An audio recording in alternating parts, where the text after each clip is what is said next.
Welcome everybody to another live stream today. Welcome, welcome, welcome. Today is going to be a chill Fire Emblem live stream. After a long and arduous day, I just want to have some fun playing Fire Emblem, right? Welcome to stream, Kisa. I'm going to relatively quickly move over to Fire Emblem today. We have a new capture card, by the way. I really hope this improves the quality. I probably won't notice it because it's a old game.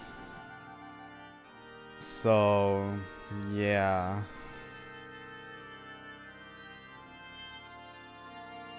It's a really old game, so I don't think you will notice it. But we'll see. You know, it doesn't even have like the thing that the Switch does for Majora's Mask, which is the upscaling thing. So I don't know, but I'm thinking we're just moving over. Let me give you a short plot summary from last time. We arrived in Benion last time. Here we go.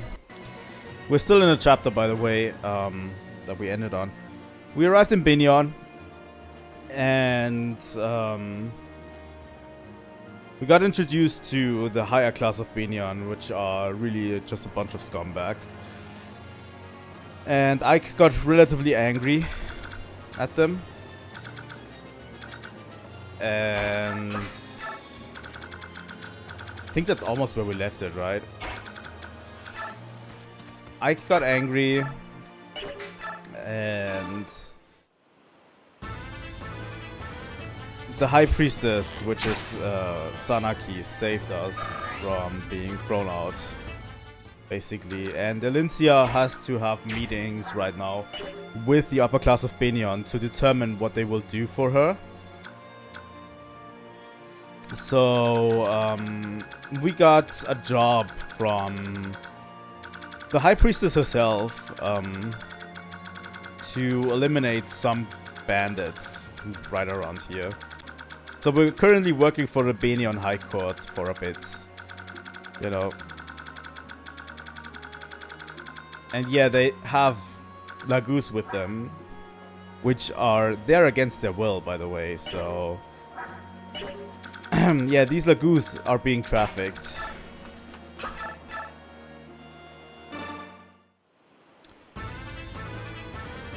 Oh, Nifene.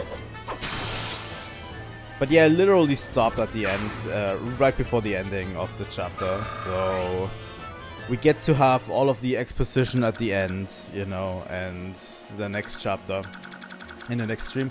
We also found Marcia's brother, which is called Makalov. And he's a fucking useless bum, and we will never use him.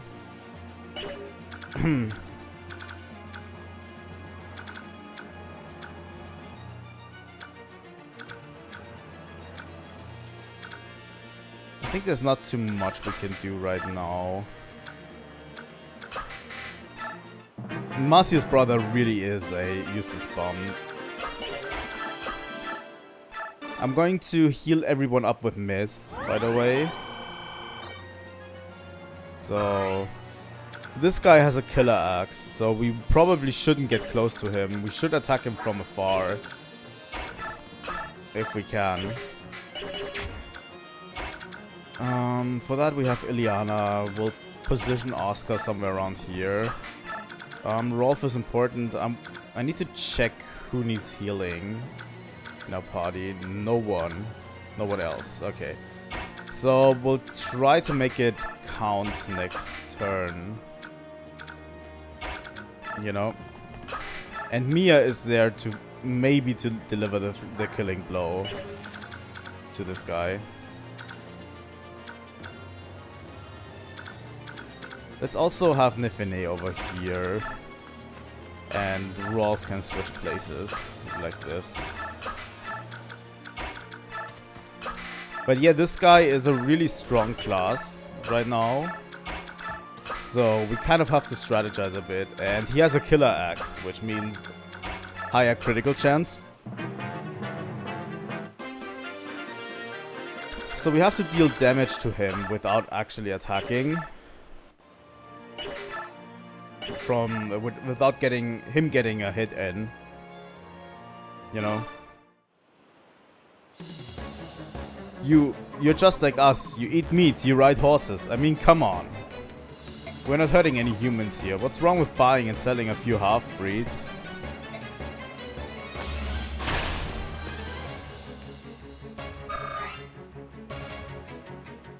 Let's look at him real quick, so we can get a feeling for it. He's a really good biorhythm. Speed, strength. Like a lot. Elwind. Let's use Elwind on Soren.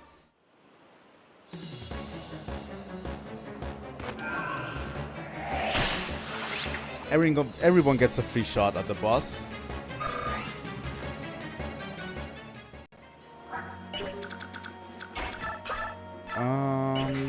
Rolf. Should probably use Rolf's bow.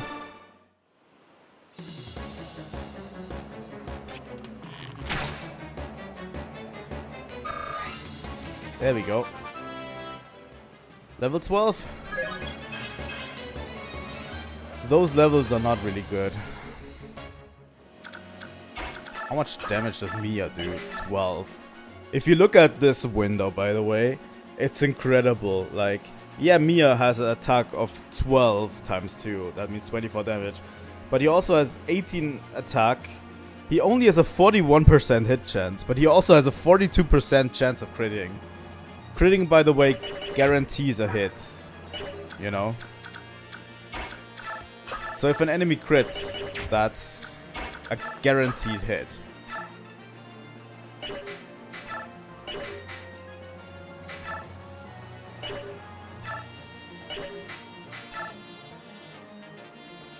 %. We have a 1% of Mia screwing this up. 1% chance of Mia screwing this up. She didn't. Yeah, no, crits never miss in Fire Emblem. How did this happen? I've lost everything.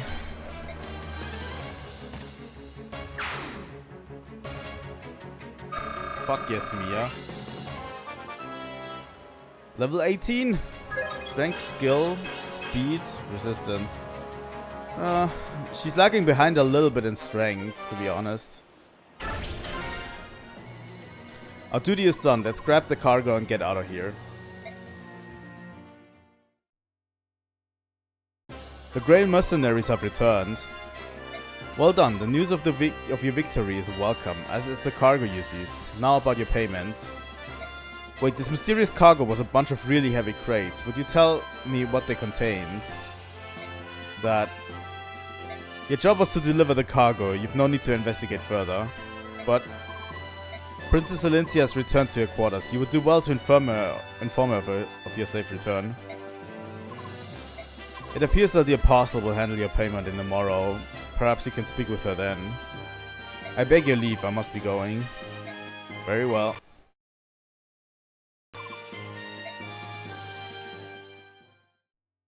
Oh. Very important cutscene.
Thank all of you for coming, my fellow Lagoose Kings. It's been decades since all of us were gathered in one place. I would extend my gratitude to King Diginsea of Goldoa, who arranged this meeting place at short notice. It was nothing, King Kynegas. Fellow kings and countrymen, attend my words. As you no doubt have heard, that Dane has invaded Crimea and overrun her. Of course, Crimea is a Beorc nation. However, since the time of her founding, she has made every effort to engage the Lagoose with honor and dignity. Never has this been more true than during the 30-year reign of good King Ramon. Holy shit, I can't talk today. During this era, Gallia and Crimea initiated many ambitious cultural projects in an attempt to bring our divided people closer. Yet one man has always reviled our work, the Dane king Ashnard. Why he took this recent course, however, I know not. Ashnard's actions are monstrous. His army has put much of Crimea to the sword. Her people live in terror. Her king lies dead. And now the Dane forces continue their ruinous march and cross the border into Lagoose territory, into Gallia. That trespass, O King of Lions, is because your country chooses to harbor King Crimea's orphan, is it not? Yes, that is the justification they would present. But the Princess of Crimea is no longer in Gallia, is she? Your spies are as efficient as ever, King Tibar of Phoenicis. As you say, the princess has already departed for Binion. I know this only because she came to the aid of a ship carrying Binion's apostle. Ah, so Princess Elincia is safe and in contact with the Binion Empire. That news gladdens my heavy heart. I do not believe that Dane yet has this information. If word got out that the Princess of Crimea has been granted sanctuary in Binion, Dane might halt its invasion of Gallia. Your information is dated, Hawk King. Have your legendary eyes and ears abandoned you after all these years? You have something you wish to say? Would you be so kind as to explain yourself, King Kilvas? Princess Elincia barely escaped Crimea with her life and then fled to Gallia. And yet a certain king of beasts there, one on whom she had pinned all hope, chose not to support her. With nowhere else to run, the princess and her retinue, retinue is a word, spent 2 long months at sea, arriving in Binion merely days ago. Dane knows of these events as well, and the king has dispatched a team of hunters to make a corpse of the girl.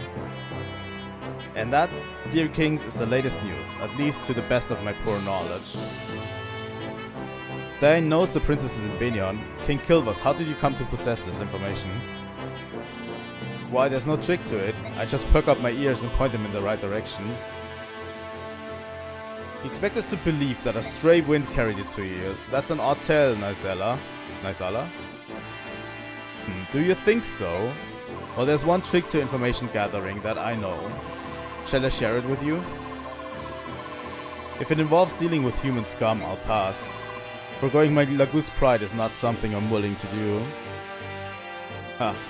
Is that not always the way of Phoenicis, to cling to those last tattered remnants of pride?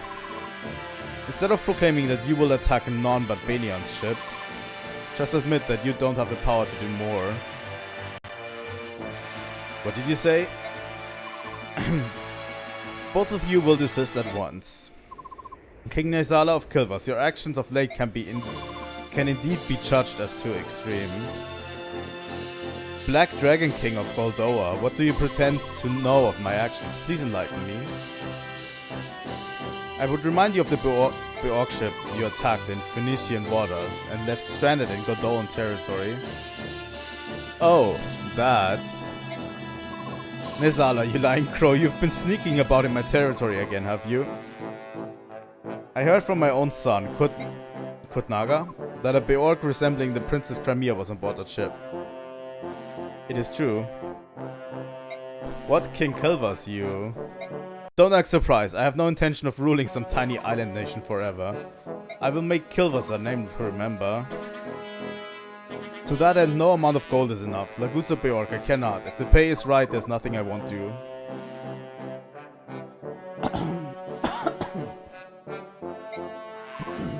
God damn it. I cannot about the reach of your ambition, but you should choose your methods with more care. What good will it do to expand your domain only to find enemies at your every border? I will take your words to heart for the time being. And you too, King Phoenicis, what good will your piracy do if it earns the wrath of Benion? Continue at this pace and there's no telling when the hostilities will end.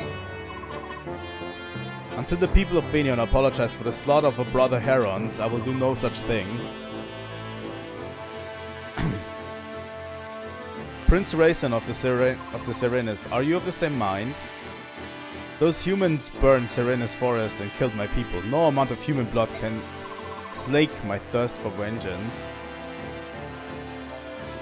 For my siblings, for my countrymen, I demand justice. I cannot even return my bedridden father to a forest home. I'm no soldier, I know nothing of war, so King Phoenicis acts in my stead. I am most grateful to him, and I would not see him stop until Benion has paid. Blood leads only to blood, and violence begets violence, nothing more. Revenge is simply another name for murder. And you, King of Lions, what will you do about your home of Gallia? Now that you know Dane's feint towards Gallia is merely another move in his game of war, how will you act? They've made no formal declaration of war. Until they do, we watch and wait. If it's the first step towards eradicating all human scum, Phoenicis will help you destroy Dane. No, unless this becomes a true war among all nations, I want you to stay your hand. As long as Gallia is protected by the Sea of Trees, we can stave off Dane's attacks. Ah, the luxury of a large nation. You would waste a chance to expand your territory just to maintain the status quo. Sad. I agree with King Gallia. If we were to form a Lagus alliance against Dane, we would drive Benion to Dane's side and lose a valuable ally. The flames of war cannot be fanned haphazardly. Above all, we must think of Laran's medallion. Its location is unknown. But it still exists, we know this. And as long as it does, we cannot allow any war that could stand to engulf all our nations. Do you understand, Lagus King? I beg of you, do not forget it. Interesting. The first time they mention Laran's medallion, which is an interesting item.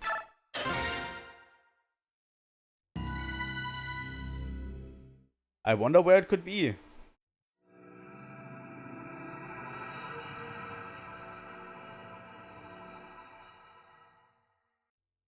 Castle Kilvas. Oh my, if it isn't young Prince Serenus. Welcome, welcome, welcome. Nialucci, you're looking well. And feeling well too, thank you very much. This old crow's as spry as ever. Tell me though, how fares your father, King Lorazi? The same as ever. Since that terrible day, he remains abed. He seldom rises anymore. I'm not surprised. In the span of a few days, he lost his family, his friends, and almost all of his countrymen. Yes. And yet you are blessed that you are still with us. Prince Raisin, if there's anything this stubborn old bird can do for you, please please do not hesitate to ask. Oh my god. Thank you, I appreciate your kind sentiment. Sorry to have kept you waiting, Raisin. Nialucci, you can talk ancient history later. Leave us at once. Yes, of course. I'm sure you have much to talk about, much to say. I'll just take my leave of you. Please, Prince Raisin, make yourself at home. Old Nialucci's always been fond of House Serenis. When he heard the White Prince himself was gracing us with a visit, he could barely contain his joy. So, Prince, what's this all about? We haven't seen your face around here in a long time, and I'm naturally quite curious as to your intentions. Your attitude during the Goldoa meeting piqued my interest. What is it you're after, Nezala? Why do you provoke Tiban? You came all this way for that, are you serious? Do not mock me, Crow King. T-Bone is my father's guardian. If not for him, we might have suffered the end of House Serenus itself. I will not brook any insults to him. Oh, I see. So rather than ally yourself with me, your trusted companion of old, you would side with this new protector. That's an unfortunate shift in attitude. I trust you remember that when you and your sister were young, it was I and not T-Bone who watched over you. Any change in my bearing can be laid at your roost, Nezala. After all, you, my old friend, are the one who continues to engage in commerce with my enemy, with humans. If you were to change your ways, I'm sure we could rebuild the relationship the two of us have once shared. Oh no, that I could never do. You see, humans are essential to the fulfillment of my ambitions. You've changed, Nezala. If this is the path you've chosen, I have nothing left to say. I doubt you could ever understand what it means to guard Kilbas, Prince, to protect an entire country. King Nezala, Duke Tanas of the Benion Imperial Senate has arrived. Bring him in. Your Majesty, just now I brushed against the most splendid specimen. Was that a Serenus noble? They're supposed to be extinct. And what if it were?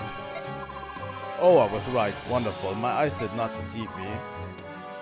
Those dazzling white wings and that shimmering hair sparkling like falling golden dust. That is a crystallization of beauty in its purest form. Duke Oliver, can we please discuss the business at hand? Per your request, we have appropriated several pieces of art from the ships of Duke Gados. Yes, and you will be compensated as promised, but right now there is something else that I simply must have. Really, another request. What can we purloin for you today? More art, perhaps? Oh ho, something much more stunning, and if you agree to my proposition, I will double your normal fee. That is a most generous offer. Tell me, what is it you desire? Desire, but surely you've already guessed. God damn it.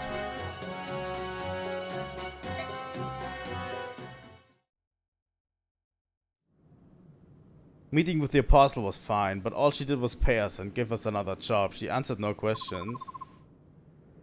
I wonder what she's planning. That cargo, I can't help but believe that there were living creatures inside, but what do you suppose the Apostle intends to do with them? I don't know, Titania. Are all nobles and royals like this? They have plans and paperwork for every little thing, and their speech is as confusing as it's tedious. But like the other nobles we know are different. There's Princess Elentia and King Galia, and the Dragon Prince too. All of them have been so nice and friendly and easy to talk to. Perhaps the rudeness of the upper echelon is unique to the Beork class system.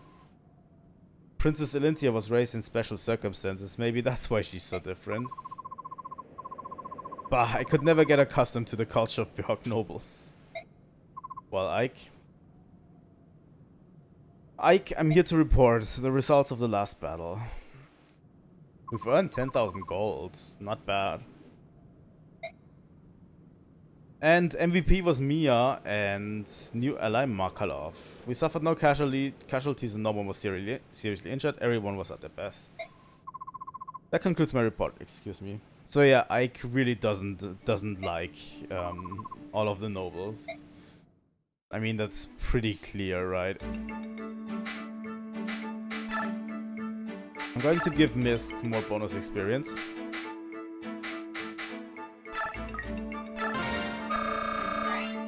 Level 17.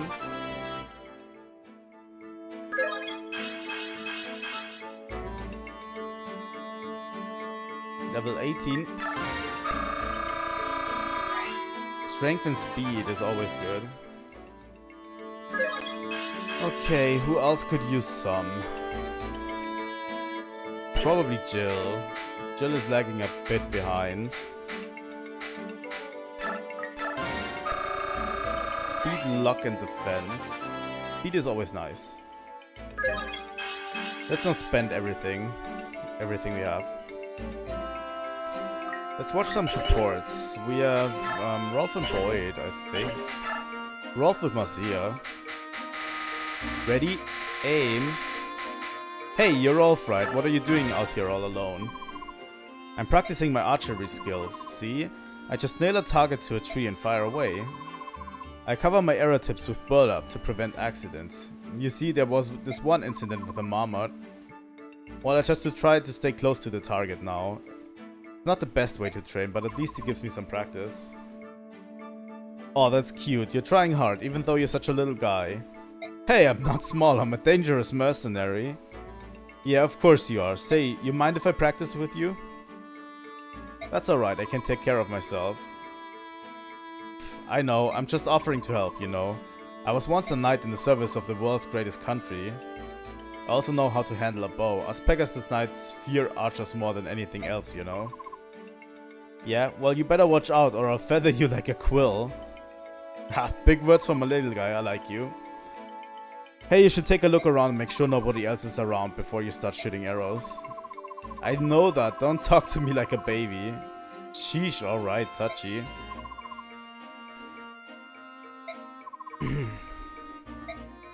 And then we have a support between Void and Mist as well. Dude, that's enough for today. I just don't feel into it. Maybe I'll take a quick nap. Done already, Void. Huh? Oh, Titania, I didn't see you there. I'm training so hard that... Huh? Teehee. Yeah, I'm going to say teehee. What the fuck? Here we go. Who the... Missed? Oh, what a jerk. Hey, you're the one who tried to blow off training. If you keep ignoring your drills, I'm going to become a better mercenary than you. Better than me? Aha, dream on, kid. You've got some nerve saying that to me. Kid, you better remember who my father is. Fighting ability runs in the blood, you know. Oh, that's a bunch of hooey. Survival on a battlefield depends on experience and luck, nothing more. If you dive into battle with a conceited attitude, you'll end up dead no matter what blood is in your veins. Gee, sorry boy, I was just joking. Hey, don't look so angry. This is no game, we don't fight for fun. Now get out of here a minute, you're in my way. Sorry. God damn it, Boyd. Okay, let's talk to Servant. You're from the northwest nation of Crimea, are you not? You have my condolences for the terrible misfortune that has befallen your country and people. Yet you remain blessed. Fate has brought you here to the Grand Temple of Mainal, to the splendor of Benion, grandest of all nations of Telios. By the way, I hear you're traveling north to the Grand Desert. There are ancient ruins there, you know. They are remnants of a race known as the Sunanma, who come from a civilization that predates our own. I'm sure you will enjoy the sensation of being immersed in such primordial surroundings. Yeah, it'll be a real picnic. Oh yes, picnics are indeed nice, but a word of caution. Studying the ruins from afar is one thing, but you would be well advised to keep your distance, for safety's sake. It's said that there's a bandit stronghold near the northwestern ruins, and we hear occasional reports of strange figures wandering the dunes in the northeast. Be careful. Let's talk to Sigrun. How are your preparations progressing? They're underway. We'll leave within the hour. Your next mission takes you to the Grand Desert. You must choose your companions with care. A desert is just a large patch of sandy soil, is it not?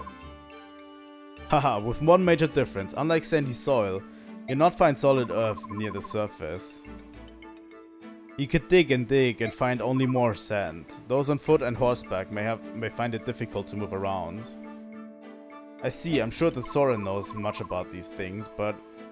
has something befallen Master Soren? I don't know if he's feeling ill or just moping about. It all started when we arrived in Benion. Oh. Be that as it may, it won't hurt for me to have this information. Can you tell me more? Of course, there's little water in the desert and the soil is very dry.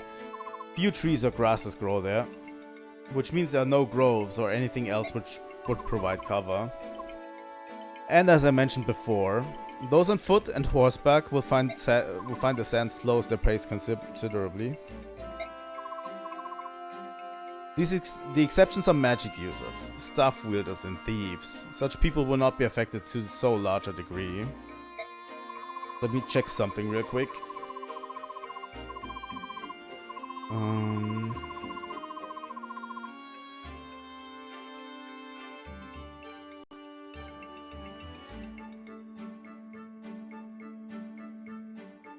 Just a second.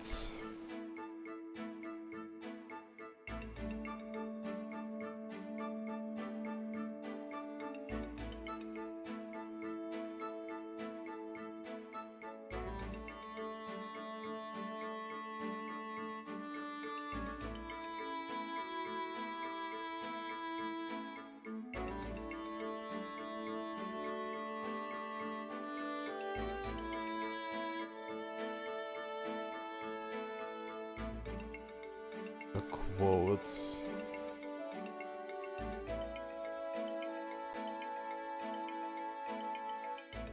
Via. What the fuck? I just want to know where to get him.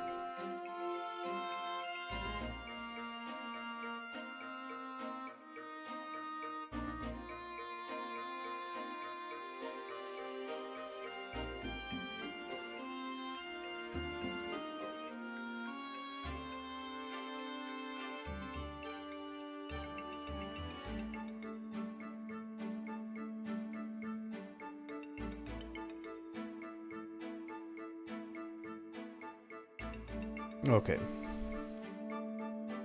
The exceptions are magic users, staff wielders, and thieves. Such people will not be affected to such a large degree. And thieves are agile, so I understand why they would be unaffected. But those skilled in magical arts, that doesn't make sense. I once heard an explanation from a magic user that I know. He claimed that the spirits he employed flew before him and cleared the sand from his path. However, considering the source, I'm not sure how much of that is the truth. Who was the source? Prime Minister Sephiran. Would he play a joke like that? Ah, well, the Prime Minister is a very amusing man. But please allow me to continue my exploration. What else? Others who are unaffected by the sand are Pegasus Knights, Wyvern Riders, and other flying units. Oh, and Laguz too. Terrain features don't seem to affect them much in either form, although they will be slowed some. You said Laguz, didn't you? Almost everyone here says subhuman. Well, of course, Bjork and Laguz are both living beings. Every precious life was created to be equal by the blessed goddess. The fact that there are still those who persecute Laguz in the land of the goddess, it's deplorable. Are you of noble house? Yes, I am. One must be of noble birth to serve the goddess. But I thought that all nobles were half-crazed fools who can't speak the truth. You seem to be quite honest.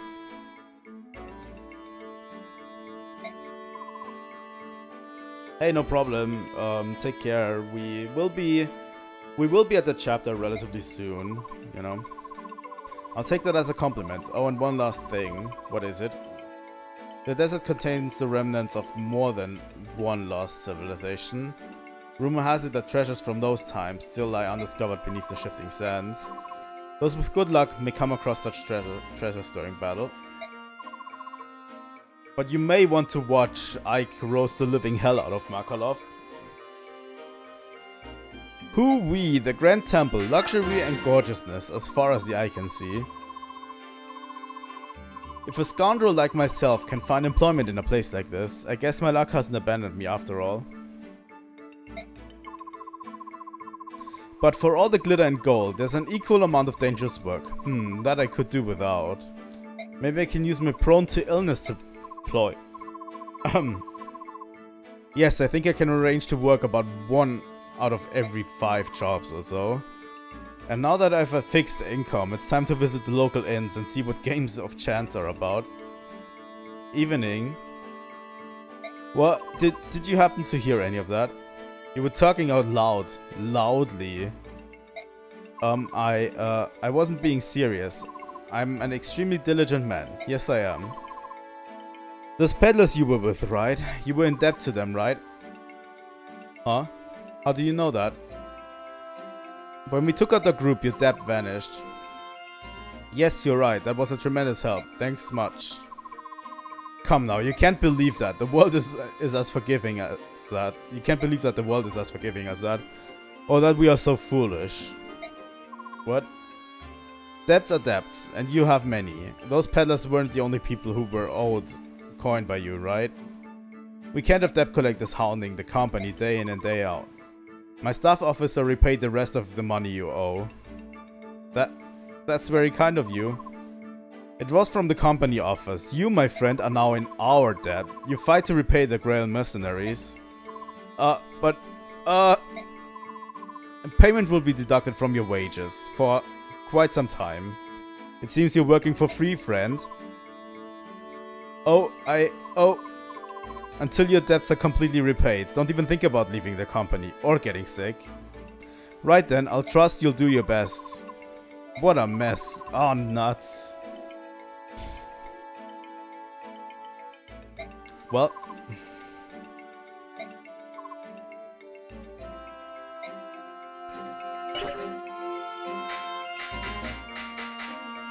Ike knows how to handle a bomb.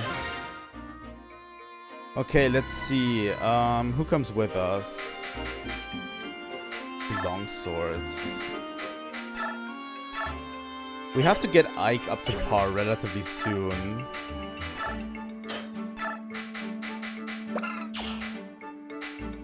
You know. So Ike will have to do a lot of fighting in the next chapter.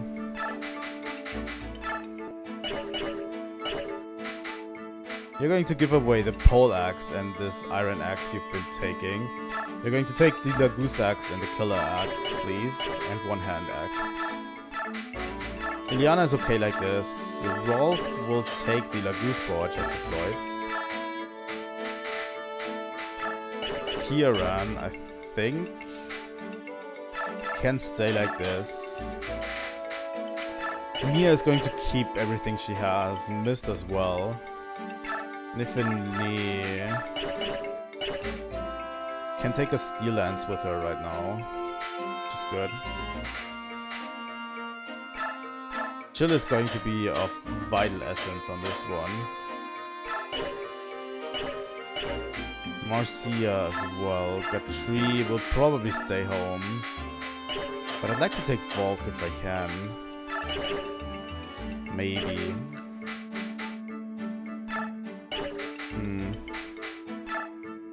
I think I'm going to save, and we're going for the chapter.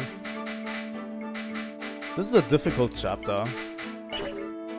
Kind of. Tell me, Soren, are you alright? Recently, ever since we reached Binyon, in fact, you've seemed depressed. Is that so? How odd. Well, I can think of nothing specific that's bothering me. Well, if you say so. So it's time for the desert. Which is the best direction to enter from? Soren? What is it? Alright, I know there's something going on.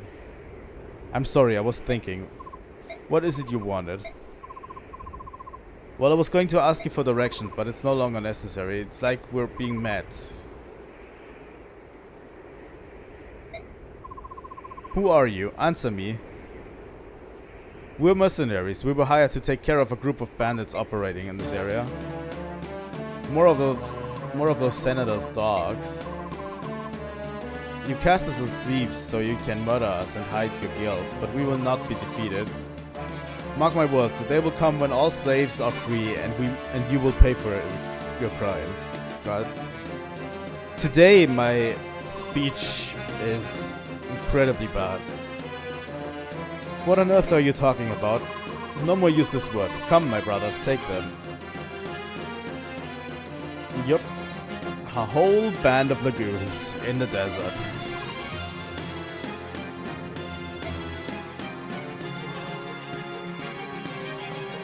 What? We're facing Lagoos? I don't like the look of this.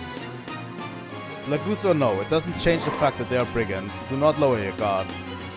I know what I'm doing. Everyone, watch your footing in the sand. Take care and fight well. Okay, we have so many units. Oscar, Soren, Rolf. Let's take Falk with us, but that's like the last one. that I can take. I think we're good to go. Pretty much.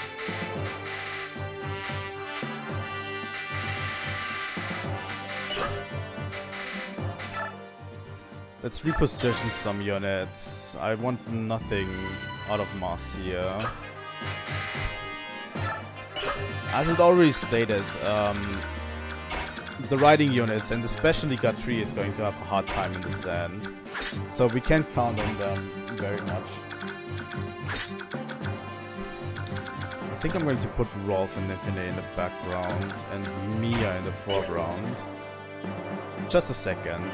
I forgot to choose one unit. Let's get rid of Marcia and welcome Letha back into the mix. We need a Lagoose with us.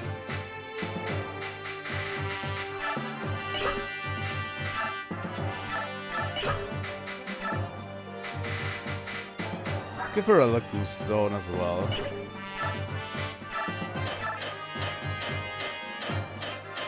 There we go.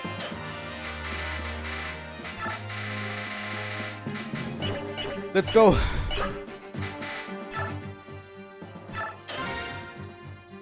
Okay. We have to defeat the boss in this one, which is this one. But yeah, we have a whole assortment. This map is relatively big. We need a small unit to the right.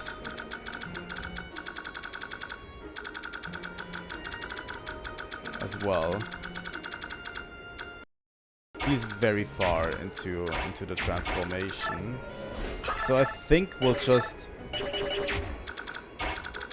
You know what? We're making a small bulwark around here. This one is also relatively close.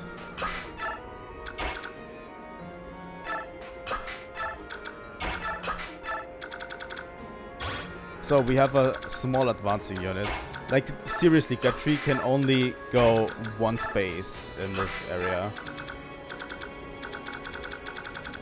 Mia can go a bit further, but not as far, and the horse units also can only go 2 spaces. Mages and thieves are going to be fine, as is going to be Boyd.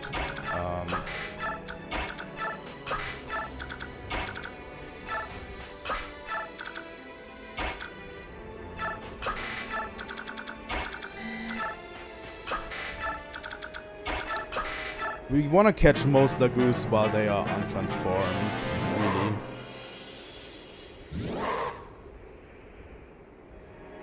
If we can, you know.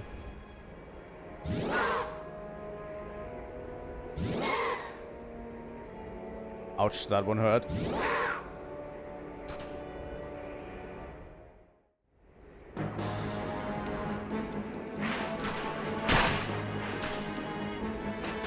Okay, I really should have checked that guy. You can kind of see it in the bar below them, how far they are into God damn it, I cannot talk today. How far they are into transformation, you know.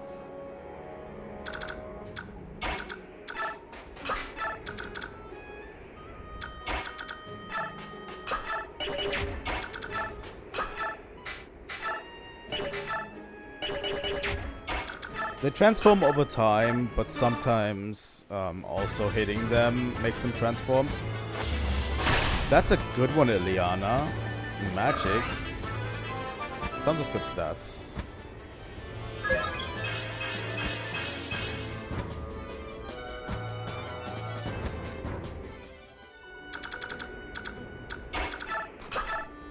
Let's have Soren attack this guy.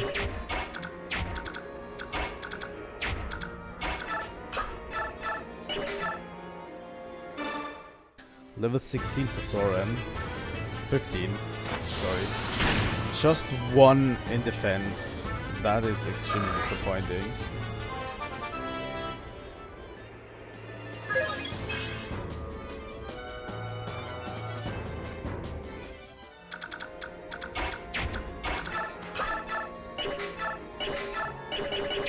But yeah, Lagoos are very strong, so we're struggling relatively hard against them right now. You know?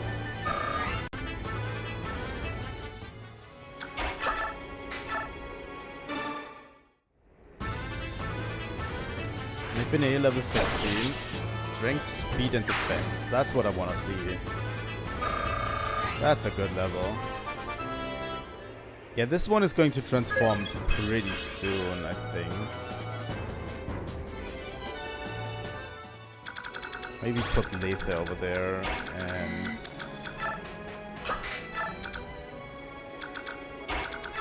Oh my god. Boyd. 37 damage with the Lagoos axe.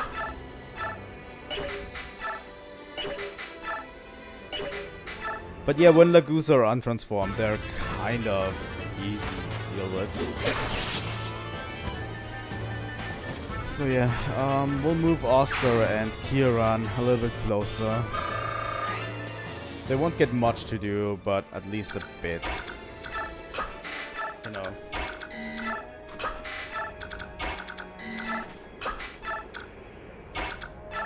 And I don't know what to do yet with Volk. The thing is, the radius also increases, so you have to be extra careful, you know.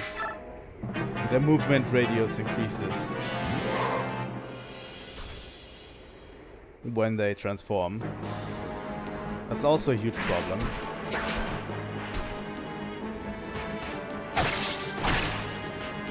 Oh. Crit Mia.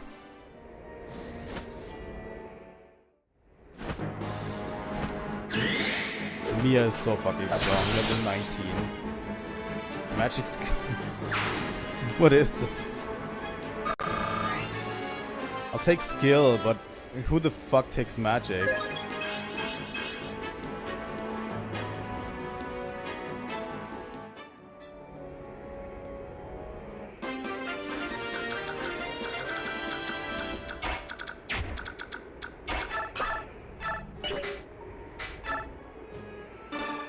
I'm going to send Ike into the frame more often now. He needs all of the training he can get right now. I already told you Ike needs to be at a certain level around a certain chapter. And Ike's max level, he needs to be at max level. Let me say it like this. Ike needs to be at max level around a certain chapter. And his max level is 20, and the chapter is coming up rapidly. Oh my god, what is that level? That was a good one.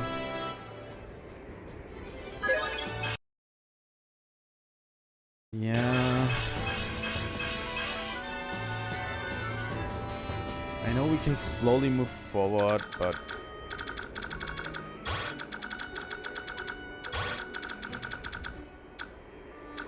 I don't know if the group could take out everyone at once. You know? Let's send Falk in with these guys and have Chill accompany them. And the rest of them are going to move slowly. They are kind of protected. Nice! That's good. We didn't eat anything today, really. We just ate some bread or anything. Because it's way too hot outside to cook something today. I don't know. Yeah, this is a desert. We are in a desert. The thing is, in this desert, it's actually hard for us to maneuver. Like a lot of characters. Oh my god, Ike. Usual foot soldier characters have trouble moving. They cannot move as far in the desert. Like, the movement radius is very limited. For example, on Boyd as well. And boss units, even more limited. And knights only have one movement radius. I can only get 3 move one tile at once, you know? So, very limited. And Mia is doing fine, she has 3. Mages, Lagoose, and Thieves are unaffected by this. And obviously flying units, like Jill, are also unaffected.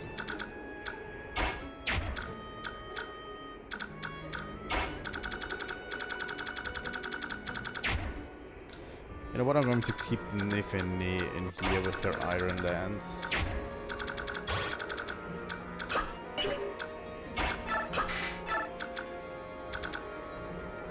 Yeah, I think every game has stuff like this. Pretty much. I think every game at least has one desert map, if I can remember.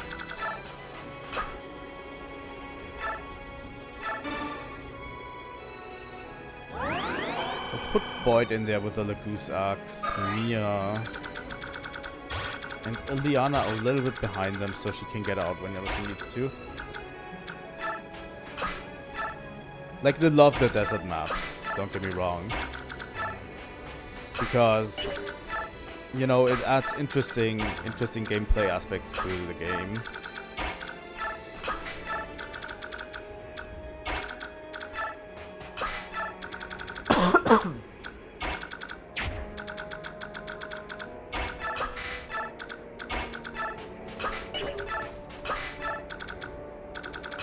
And yeah, because we are so immobile, I have to make enemies usually come towards me instead of me just throwing myself at enemies. Enemies should come towards me if they can.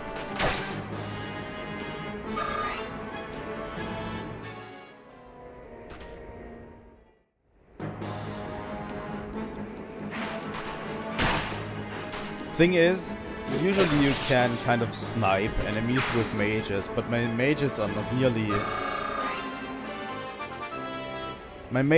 nearly fast enough to kill all of the enemies. You know? Like Soren and Ileana are struggling hard with their speed right now.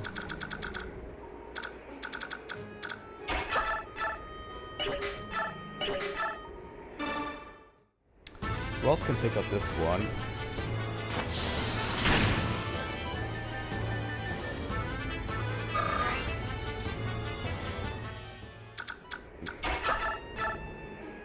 But yeah, this is a pretty large desert map. Like, our target is over here, but there's also a section over here, which is really suspicious. Why it's there. Okay. Yeah, this guy is going to transform soon, I have a feeling. I want to send an Ike as well. Also, something that I mentioned while you were away is I'm going to level up Ike again from this point forward.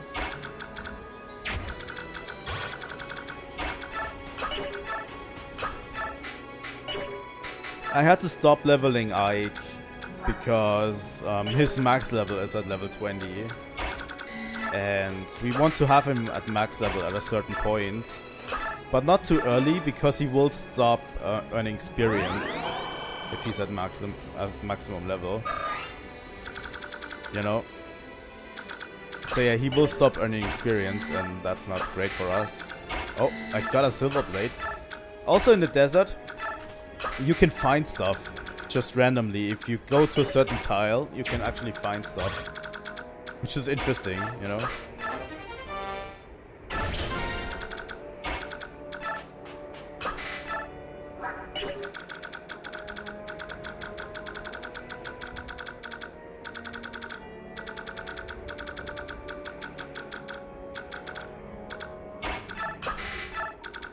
Ike was leveling up a little bit too fast in the beginning of the game, I feel like.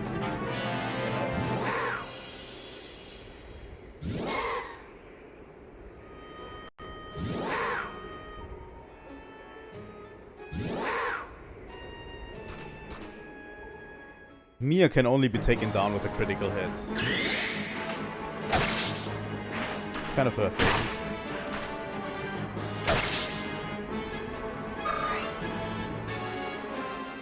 That one is fast.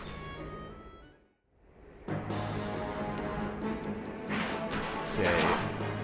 How far can you go? I'm going to send you Ike over. And Ileana can take out that cat over there. Right? Unnecessary crit, but okay. I'll take it.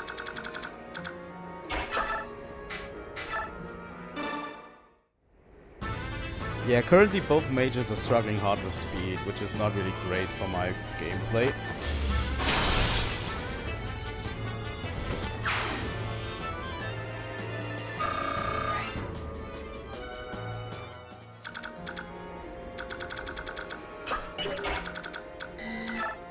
Okay.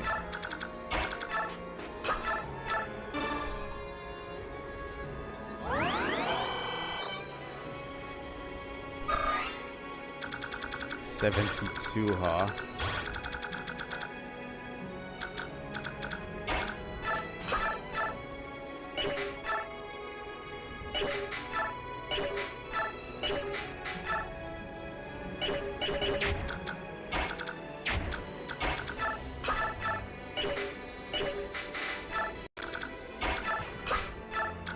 You know what?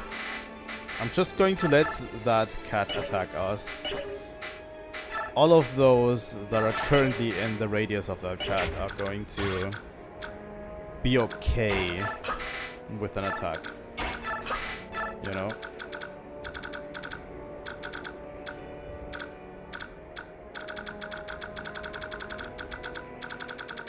Fire Elwind.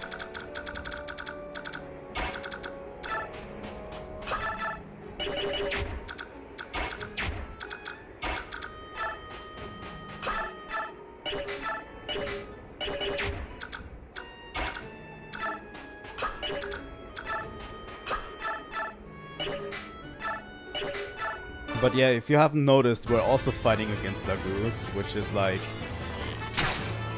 really scary in the desert because they are really mobile, not like us. So we're kind of at a disadvantage in this one. We'll make it work somehow, right? Yeah.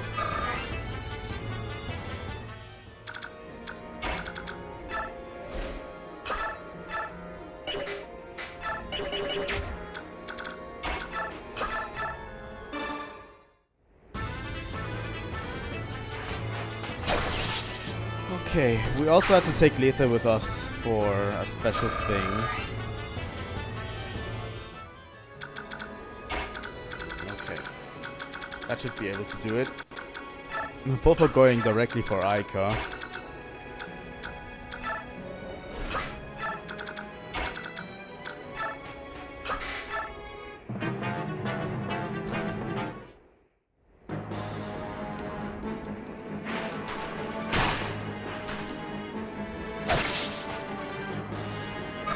By the way, this might be the first Falcon we actually fight. Like, I think so far, in terms of the Goose, we only fought Ravens, right? I'm pretty sure.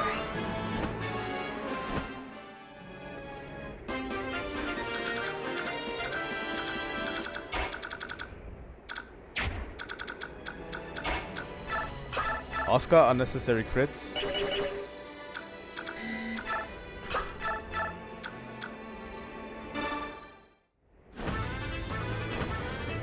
Shine. Mid-level light magic. That is an extremely strong magic book that we just got. Holy shit.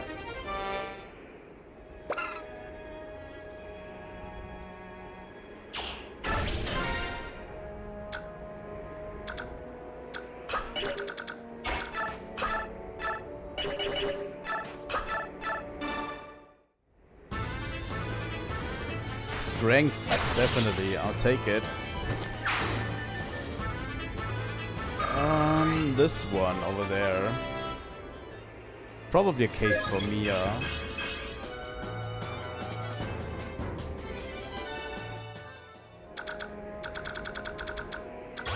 But yeah, we have a ton of enemies in this area as well.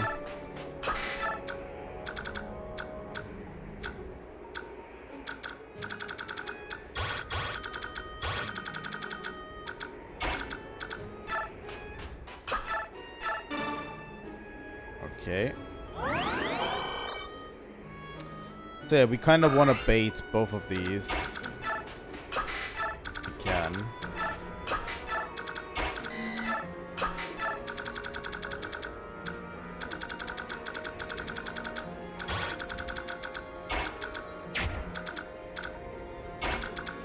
Okay.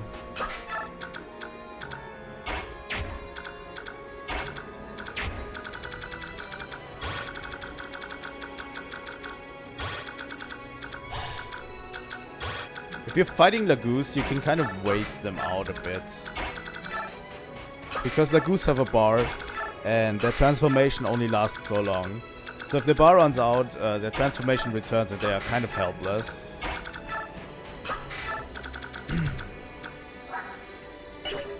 Except bosses, of course. Bosses are different. God damn it, that cat moved.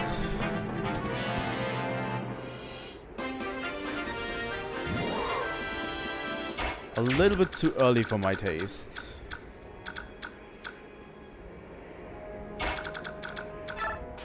How fast is that cat?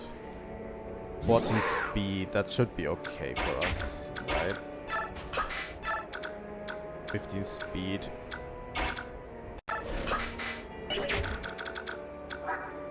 Yeah, let's do it like this.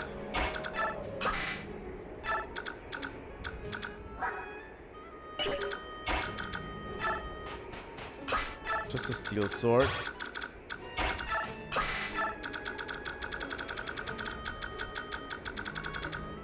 I kind of want to move Ike over there, so we're going to place our units a bit better. That tree is not going to be able to do anything in this chapter. Anything at all.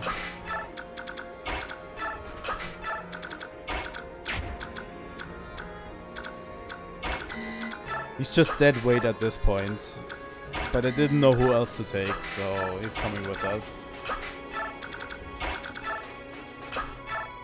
Oh.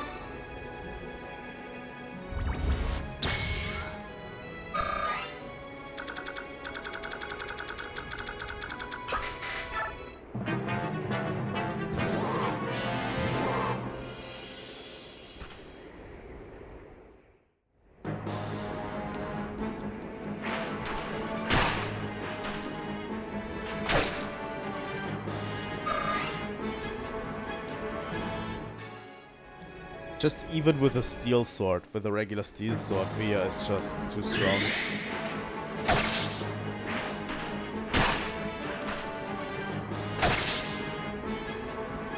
Another unnecessary crit, Iliana. Really?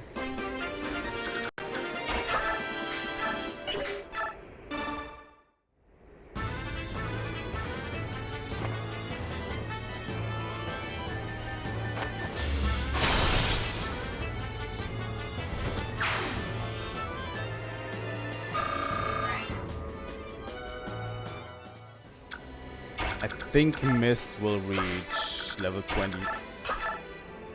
No stats. Are you kidding me? Nothing at all.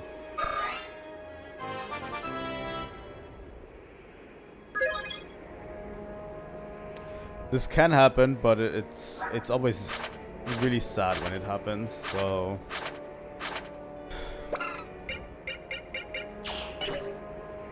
I think this could be a mistake. This could be a mistake. But I'm pretty sure it's not.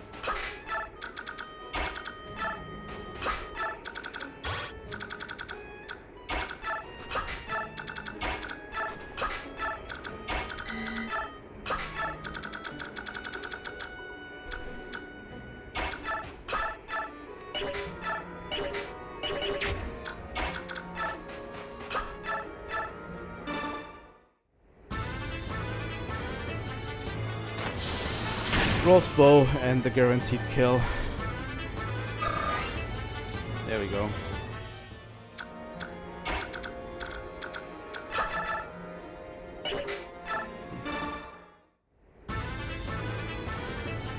Speed and luck, I'll take it. Would have loved a little bit more strength, but...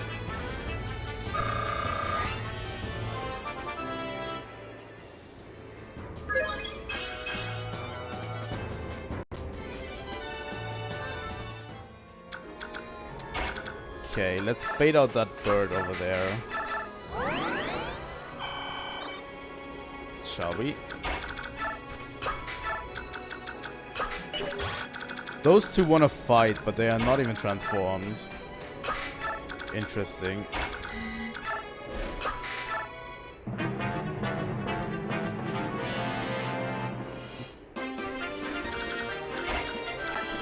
But yeah, untransformed Lagoose can literally not attack at all.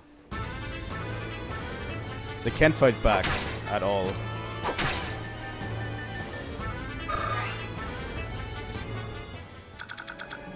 This time it was a necessary crit, but holy shit, Ileana, something's wrong with you.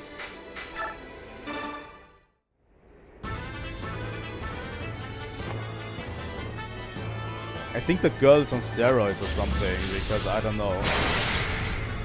I'm taking the speed and the resistance. Speed is something very crucial.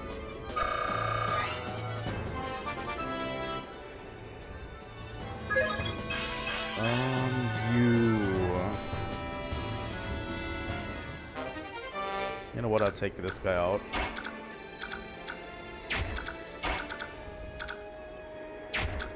Don't feel too good about killing a helpless Lagoose, but what are you gonna do?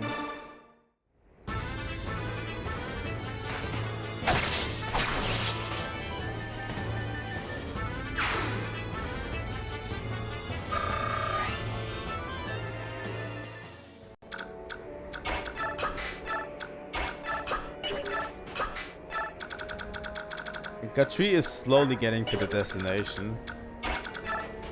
I have a feeling the boss will be dead before he reaches it.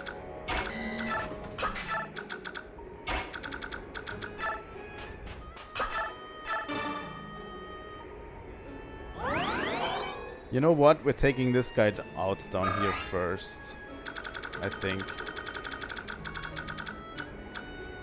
Before we engage that bird up there.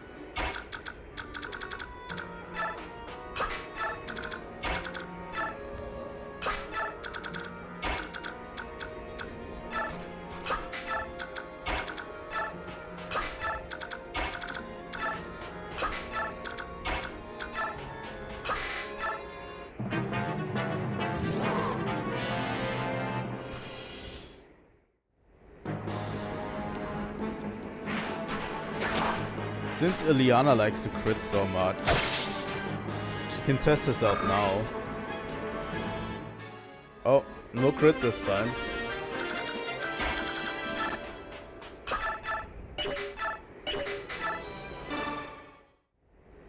That javelin is not going to kill. We'll have to leave it to Ike. And that crit was unnecessary.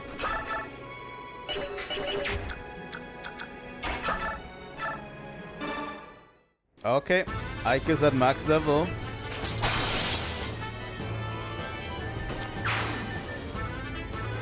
Ike cannot earn any more experience from this point forward, so we're not going to give him any.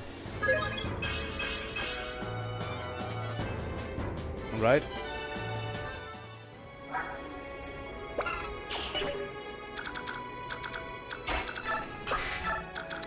Yes, 20 is max.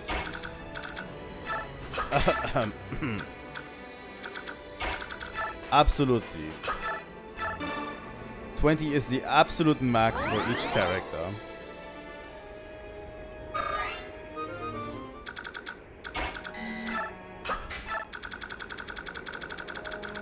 You catch my drift, right? No, 20 is not the absolute max, but I'll explain what happens after 20. in a bit. And Ike is kind of special in that regard. I actually want to wait to explain it until we have a character who gets to level 20 as well. Which is probably going to be Mia.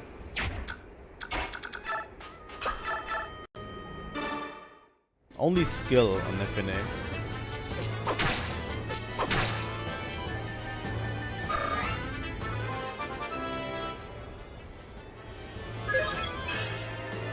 We might still be able to do it in this chapter, I don't know.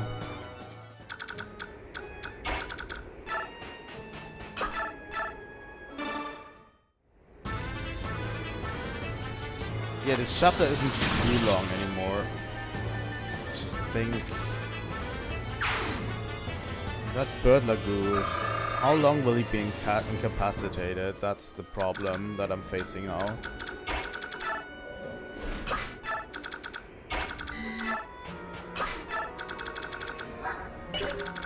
So yeah, we're going to take Ike out of the rotation a bit. We'll add Oscar in. And Kieran and Ileana.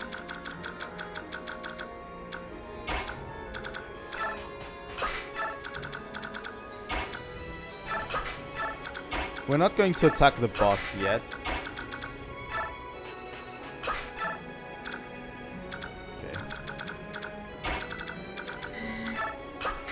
Because there's something I have to do first in this chapter.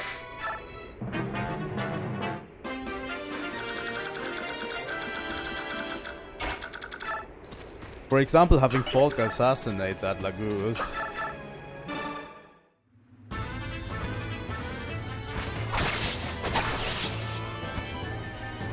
And then we'll move with Lethe up here to this area. That's the secret to this area up here. There's something that we want to get out of it. And Soren and Nifine can actually walk back if they want to. Kieran over here. Ileana over here.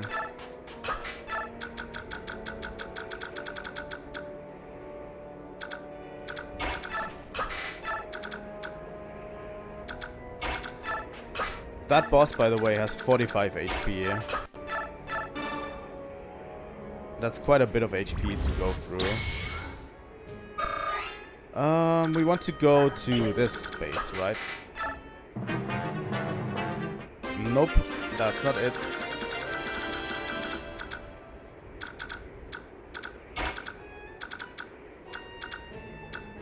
Then it's the other way around, probably. It's a relatively small map compared, you know.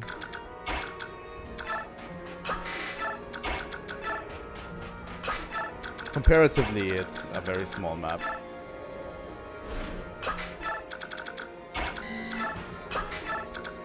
You know what? I'm going to take El Thunder. My companions and I are not thieves. I'm sure you could not care less, though.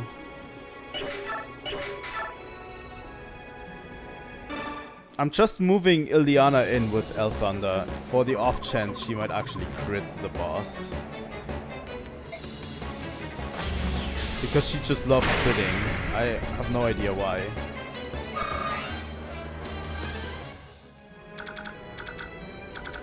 But yeah, the boss is not moving.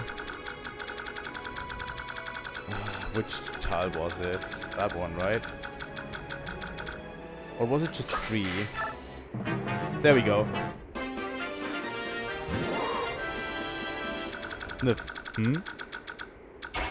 I sense something. It must be my imagination. A female cat. Splendid. I've not seen your face in these parts before. Where did you come from? Oh, I see that I've startled you. My apologies. Who are you? If you wish to learn someone's name, isn't it polite to introduce yourself first? I am Lethe from Gallia. And I am Stefan. Stefan? I live here in the desolate wasteland, playing at being a hermit. Is that so? Well, don't let me interrupt your life. Oh no, please don't worry about it. Oh, I won't. And? What? Why are you standing here staring at me? I'm interested in Gallia's beast tribes. Fascinating, really. I have an idea. Can we go somewhere and talk? I don't think so. Why not?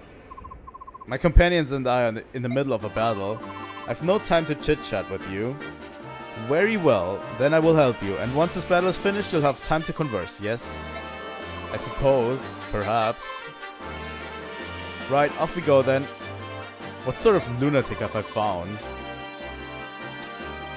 Yep. Stefan. He already comes with Astra. Oh my god.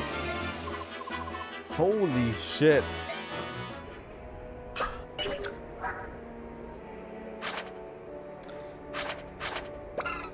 I'm not going to explain much about Stefan. I never used him really in any playthrough. But he is easily the hardest one to find on your own. If you don't know it, no fucking chance. You have to go to this tile with the Lagoose character in order to find him. I've never found him legitimately. I just remember getting him through looking up a guide for the game and just realizing I've never found him. Like,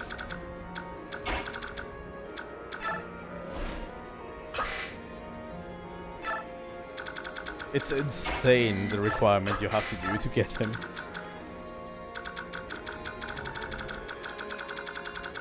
Mist is almost at level 22.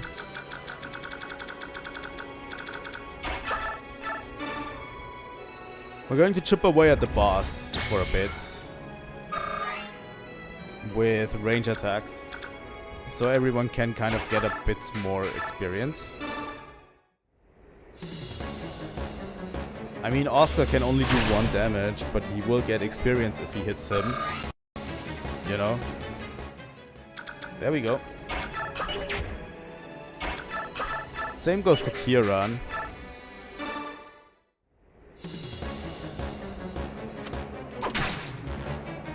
I have not decided who will kill the boss though.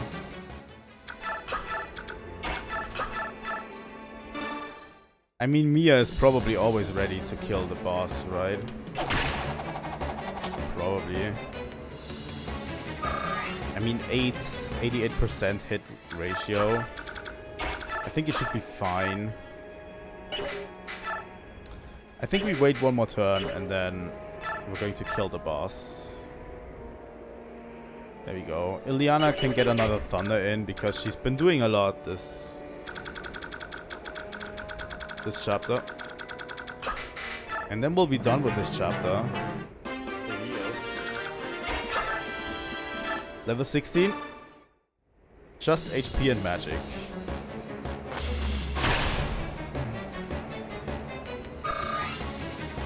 So let's finish off this chapter, Mia.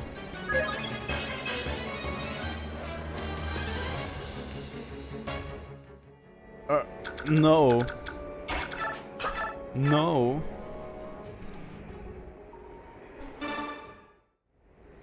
Mia reaches level 20.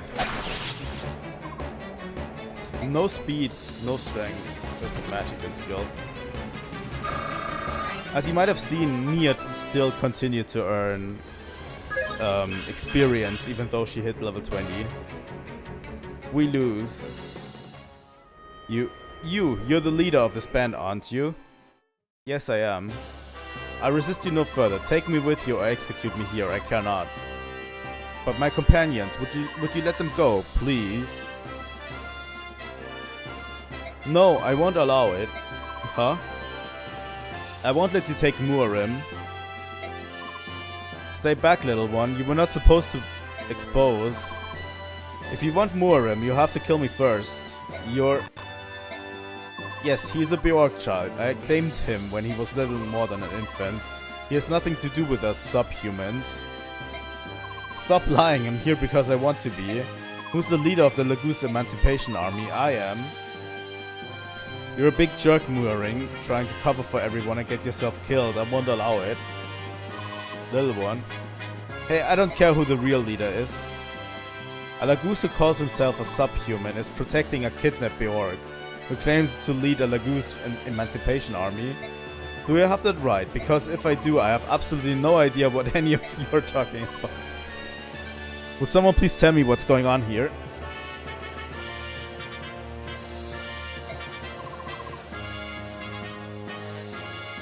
Alright, please go over that again. It's been customary throughout Binyan's history to keep Lagoose as slaves.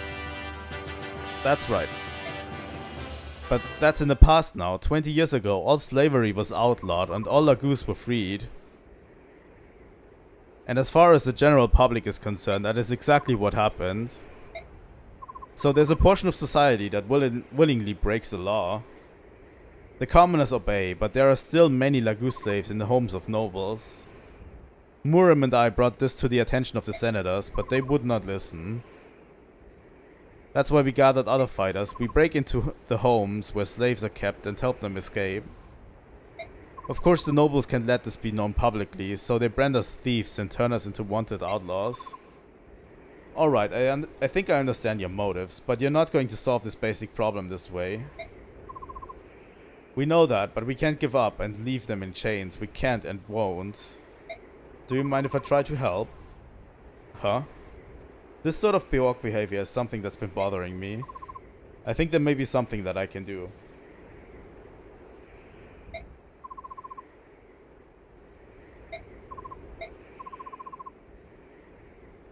Nesala, stop this foolishness. Where are you taking me? Tell me.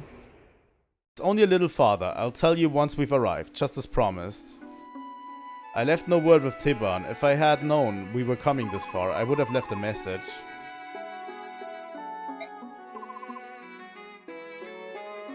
Serenis Forest.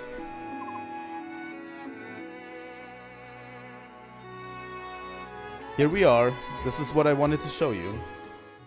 Look below you, Rayson. What do you see? What is this? How is this possible? What happened here?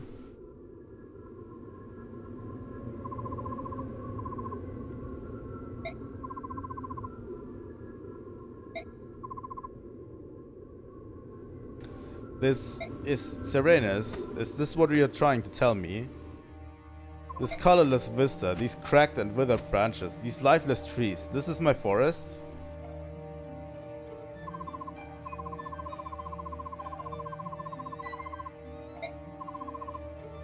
The ancient tongue, it's been many years since I've heard it last. You can still speak it?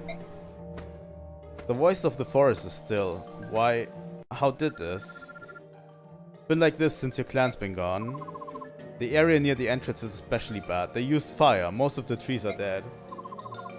Unforgivable. How can they do things like this?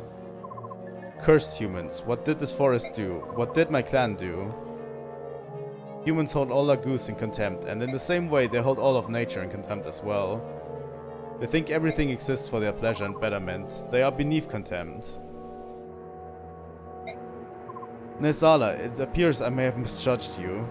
I called you groveling toady. Wow.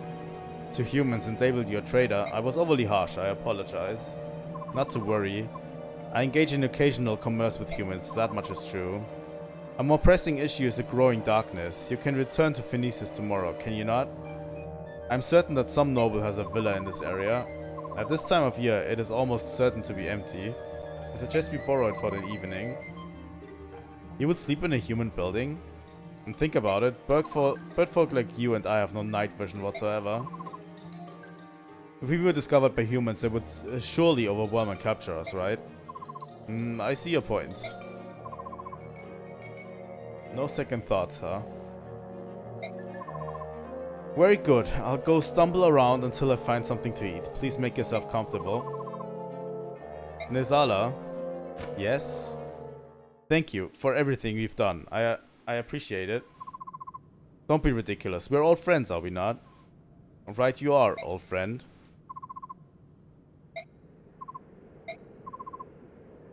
Is everything in place? Yes. The Duke Tanis cannot sit still. He is literally quivering with anticipation. It's not pretty. I bet it isn't. Just make sure that mountain of Suet stays hidden. If Raisin catches so much of a glimpse of this bulk, he will take wing. Understood.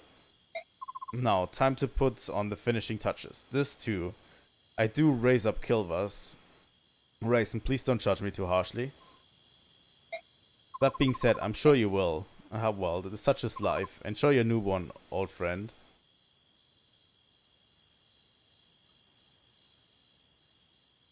Fuck you.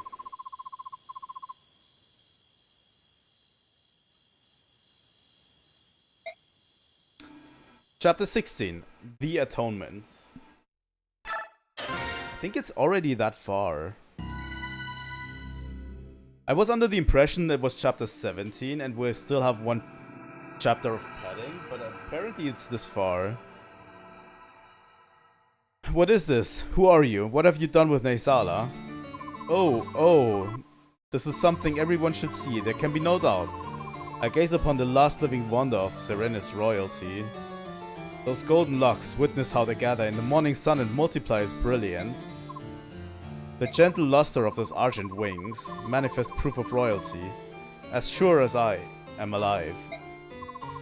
Magnificent, absolutely magnificent. A true work of art, wrought in flesh and feather.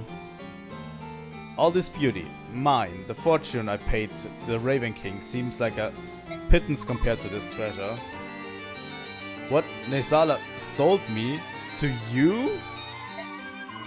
Oh ho ho, you're exquisite even in rage. Now if you behave yourself, I grant you a life of luxury. Ow, my nose, my beautiful nose. Bishop Oliver, you winged freak, you pay for that. No, you mustn't harm him. You mustn't ruffle a single feather of those gorgeous wings. My beauty, you mustn't be frightened. In time, you will come to see how kind and charitable a master I can be. This is madness. Oh, so frightening, how delicious, but I fear that we must now be separated for a short while. Loyal servants, attend my words, you must not raise a hand to this one. Prepare his meals with care, and do not disturb his rest. I would not see his countenance marred by displeasure. Herons, you see, are such delicate things. And then, at the proper time, yes, the proper time, when will it be? I say to you, those haughty senators and their ilk have looked down their noses at me for the last time. I shall show them all. Ooh, but I must have a grand stage. One where none can fail to see me. The Serenis royals are creatures of legend, and when I arrive with one at my side, I can hardly wait to see Duke Gado's face. Naisala, you wretch, curse your eyes, how dare you do this to me? I mean, it was relatively obvious that he was doing this, but... Fuck Naisala.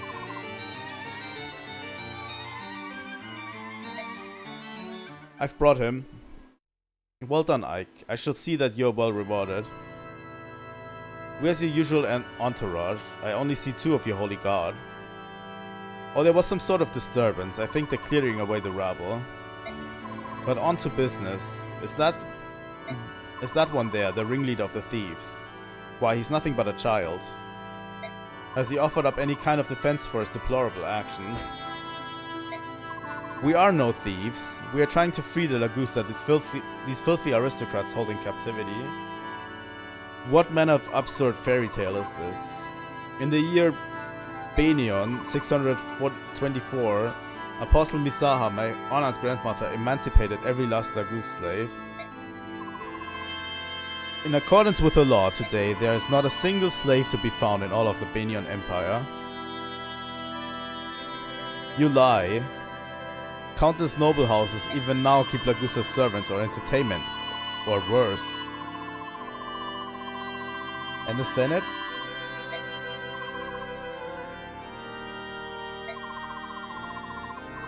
Those vast windbags grant tacit approval by doing nothing.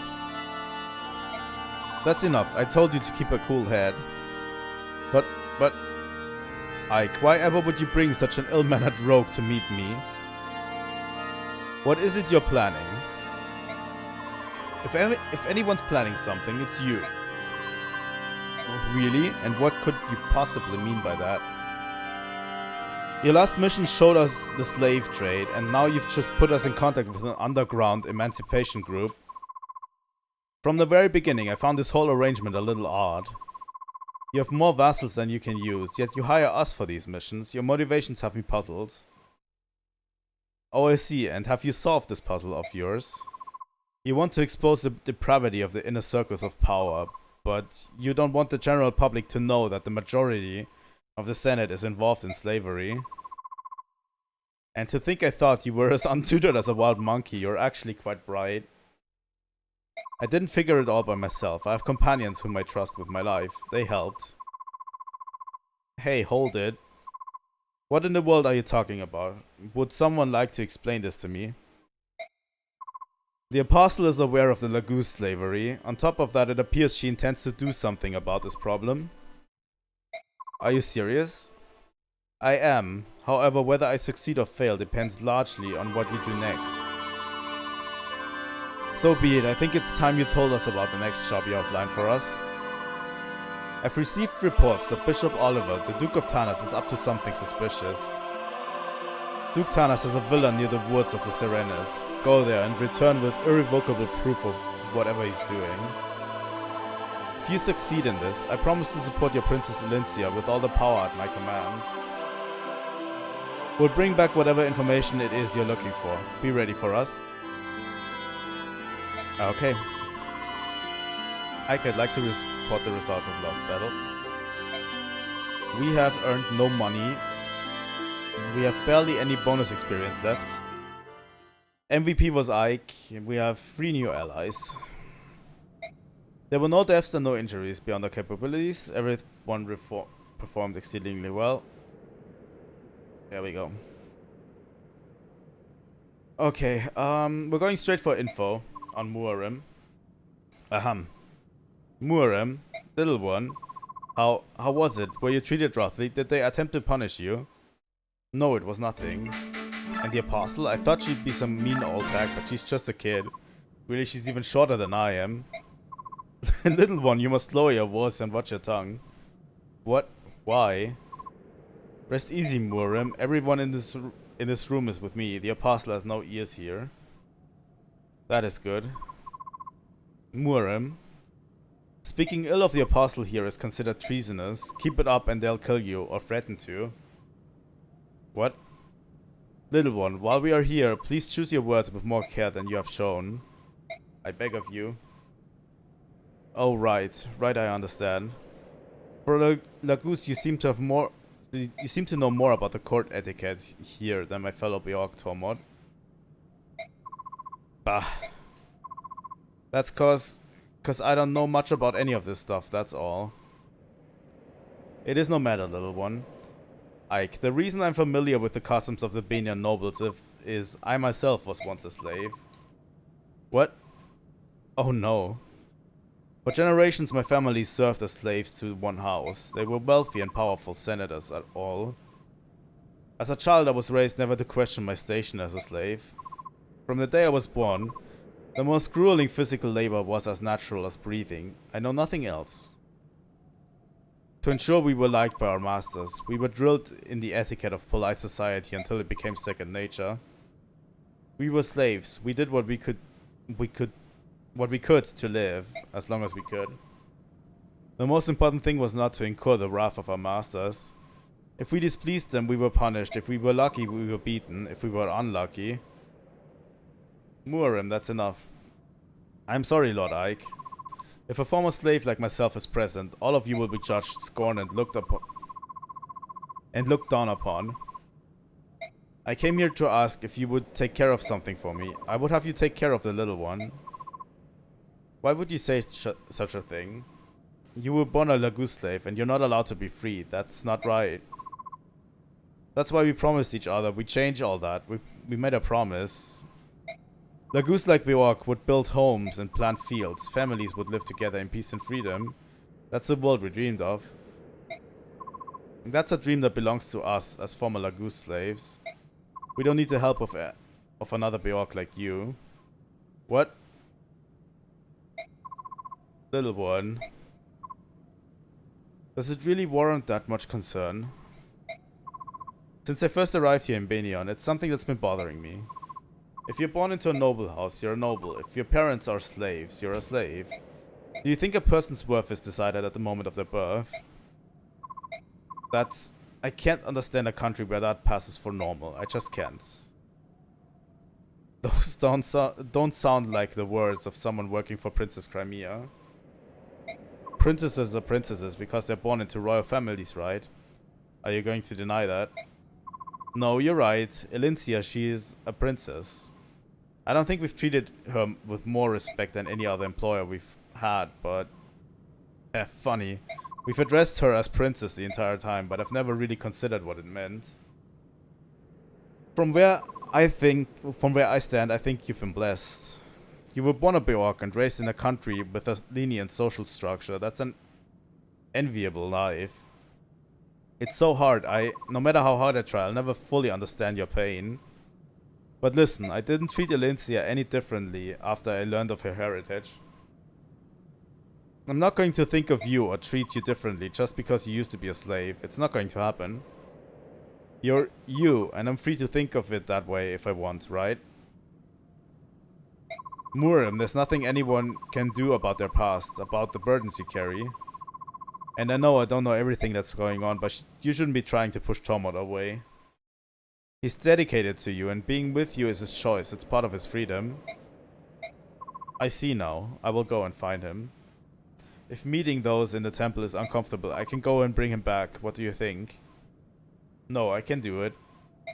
I have a good nose. Tracking the young ones sent while avoiding other Beorc is an easy task. I see. Never mind. May our friendship be true and enduring. I share your sentiment. Our troops will have you for as long as you wish. Interesting dialogue, honestly. I think this game tackles the nuances of the subject matter, like slavery and all of the nuances, very well. And Ike actually is more wise than you would think. He just doesn't have preconceived notions about anyone. But he also knows what to say in that sort of situation. You know?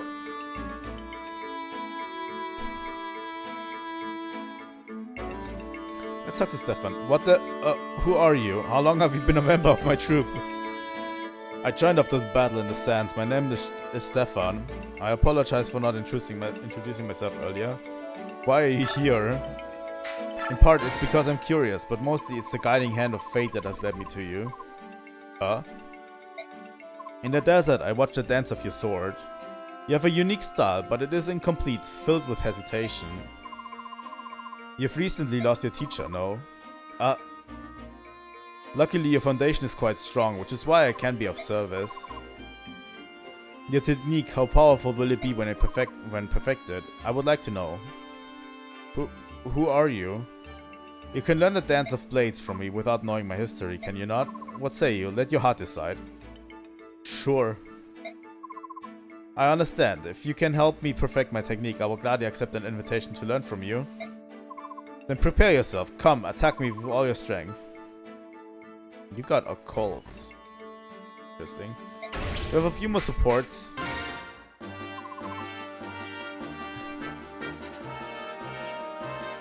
Oscar and Kieran is always a funny combination.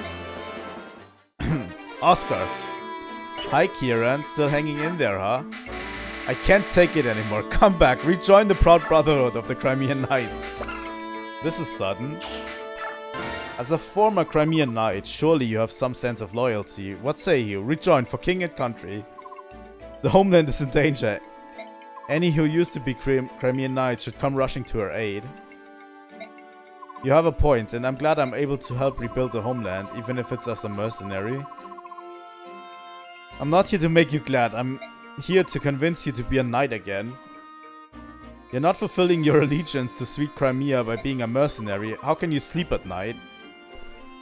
I love Crimea, but I'm happy here. I want to serve Ike as a member of the Grail Mercenaries forever. Darn, why? What draws you guys to such a life? What could make the mercenary life so appealing that you would sell your loyalty to a glorious homeland, Crimea? Aha! Could it be the nice and fat salary? That's it. I remember you saying that you needed money. Oh, loose lips sink ships. Oh god, Kieran. If I wanted money, I would have stayed with the Crimean Knights. I only get about half of that now. What in the... Bah, wake up, man. Can't you see you're being duped? Honor, fortune, glory, it can be yours. I doubt it. Bah, I say you're hopeless. Who's hopeless? Oh my god. Oscar absolutely knows how to push Kieran's buttons. I think at this point he does it on purpose. Rolf, stop ignoring me. Can we please talk, please? I don't blame you, I just wanted to know that. Not everyone we run into is evil. Some of them might just be caught up in the wrong side. So I wasn't thinking about that. Is that what you mean? What? No. We're not fighting targets. I know the difference. Targets don't squirm on the ground and gurgle in pain. Targets don't make the grass slippery with blood. I learned that lesson the first time I took a man down. They're fighters, just like us. But there's a difference. They're targeting to hurt the people I love. Anyone that tries that is an enemy of mine. That's why I won't hesitate to feather them. If I let even one of them alive, they will do everything they can to kill one of our own.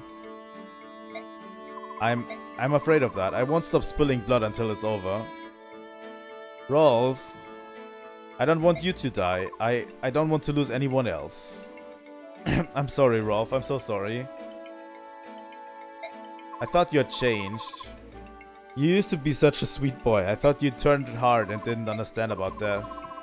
I'm sorry I didn't understand how you felt. You've been so desperate to protect everyone else. This will be over one day. I just want everyone to see that day. Me too, Rolf. Me too. I think that's it, right? Yep, that's it. Let's save real quick and then we're going straight into outfitting. Okay, I think all of the units are actually relatively well suited.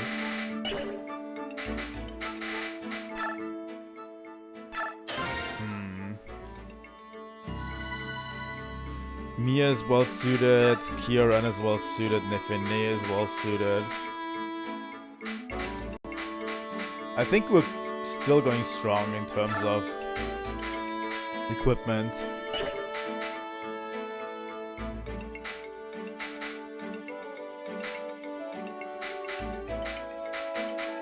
I think we could just straight head into the chapter.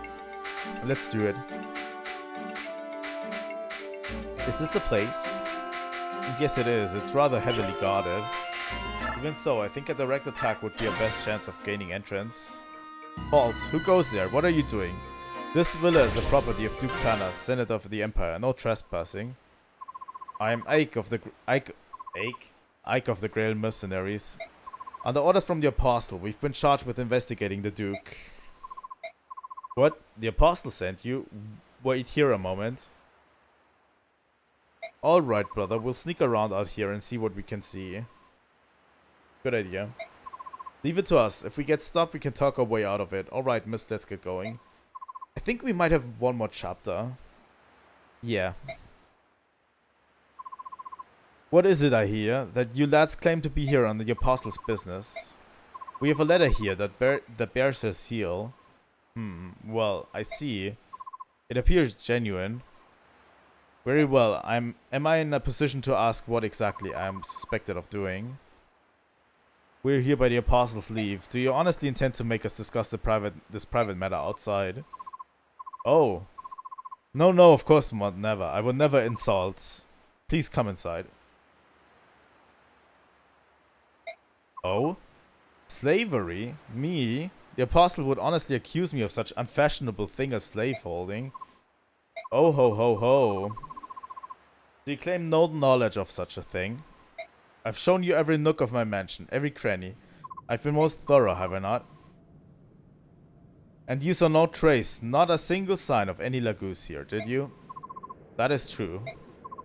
This accusation is absolutely ridiculous. To think that I, a bishop who serves only the Apostles' will, would do anything to violate our country's Emancipation Act. Be certain that you tell the Apostle everything. Tell her that Duke Tanas is upright and clean-handed. There's not even a shadow of falsehood in my noble eyes. Look into them deeply, my boy, and tell me what you see. Well? Hey, stop that. Back off. We have little choice, do we?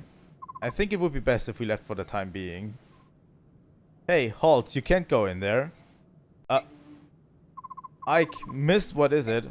Ike, I saw him in a room on the top floor of this building. I saw someone. I think he was of the bird tribe. He looked like he was trying to jump out of a window, but he was forced away from it and back into the room. What? What is this? What is this child babbling about? Someone from the bird tribe. Can you describe him?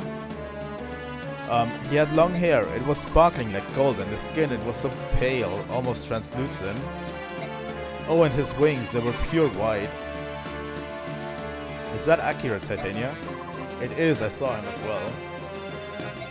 That can only mean there's a member of the Heron clan in this place. According to books, only members of the royal Heron family possess white wings.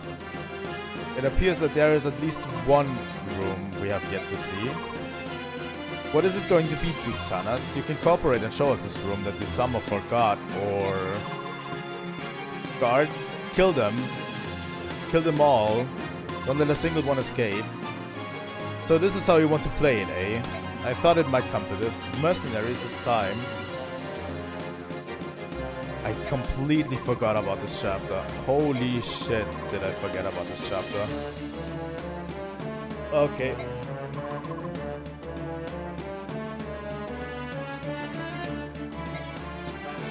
I completely forgot about this chapter, and so it makes more sense, you know? Let me Google something real quick.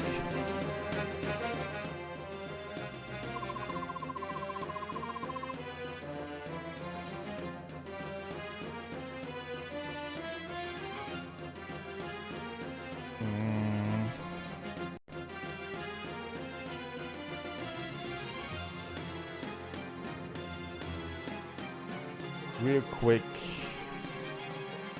There's something I want to check out first before we go into this chapter.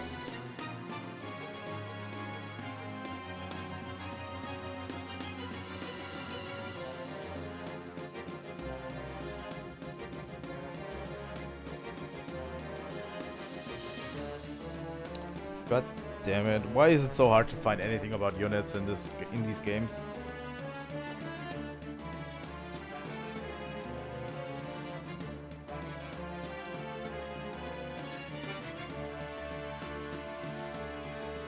Okay. Good. Deftan hears the sound of battle. You dare to bring conflict into Bishop Oliver's home. My lance will make you pay for impudence. Okay, we are here, and we will pick everyone we want to have with us very carefully.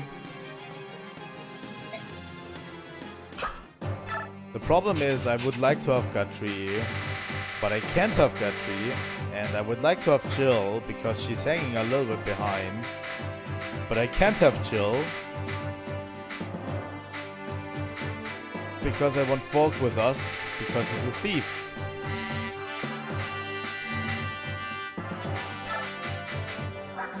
Okay, let's look at the map real quick. We have a few doors here.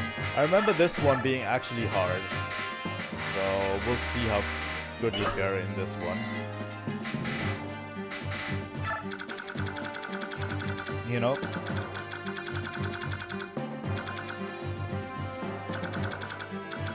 But yeah, we have to avoid this one. There's some chests down here. There's also a door down here to a room and one up here to another room. So, with that in mind, let's pick our units. It is absolutely going to be cramped. Going to pick a lot of units. I think we have pretty good units for this chapter. So we'll probably be able to do it relatively.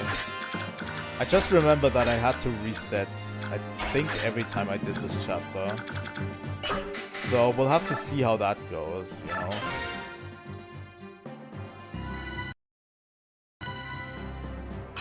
Like, there's tons of enemy units here.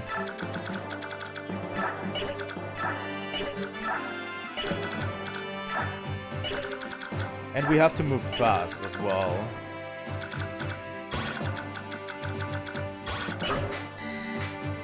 You know?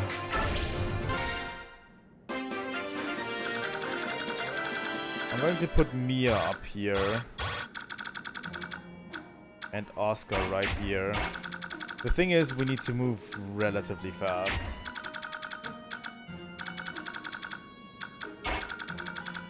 If we don't get all of the treasures, I'm going to be absolutely fine. Just, at least we should give it an honest try. You know?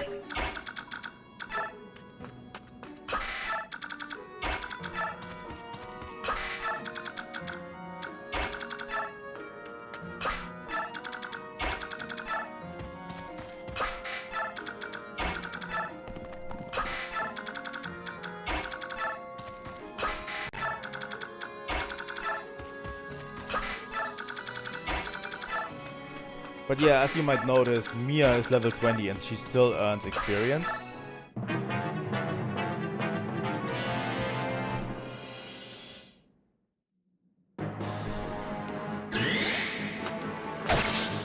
Now that has a reason, and I'm going to show it to you once we get there. I think we might even be able to do it in this chapter.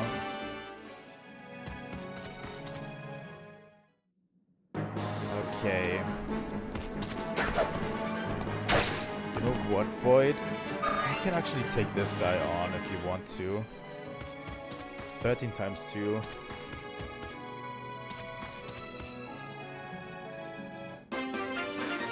I'm sending Boyd up here so that I can heal up Mia a bit.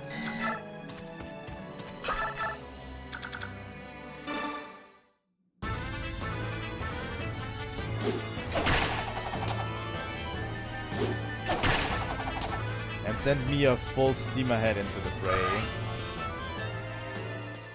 I actually don't want Mia to kill this guy. I'm going to give the honor to Kieran. Because Kieran needs a little bit more level. But yeah, I really thought chapter 17 is a special chapter. And I'm going to tell you how special once we get there. But I really thought this would be the chapter.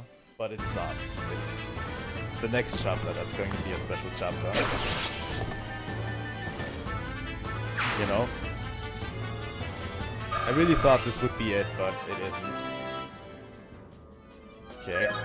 Ileana, can you do something about this? Like, I don't know, thunder with 14.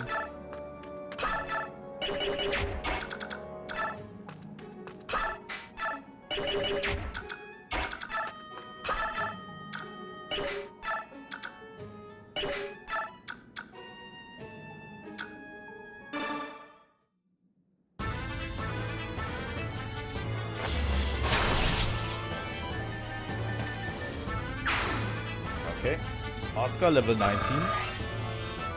Oscar's getting close to level 20. Now he gains 1 strength. Took you long enough, Oscar.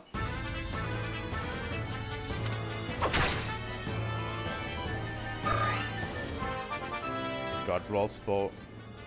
Let's let Rolf take care of this guy. Our units are relatively strong at this moment.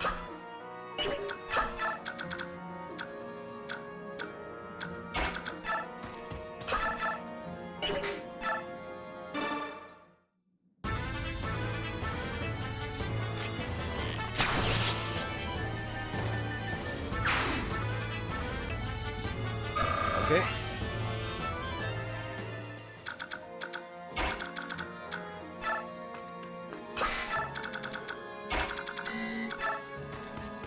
I basically just use Mia right this instant to just draw enemies out. You know? So that the others can actually kill them. 14 times 2, 13 times 2. Rolf starts doubling enemies, which I really like.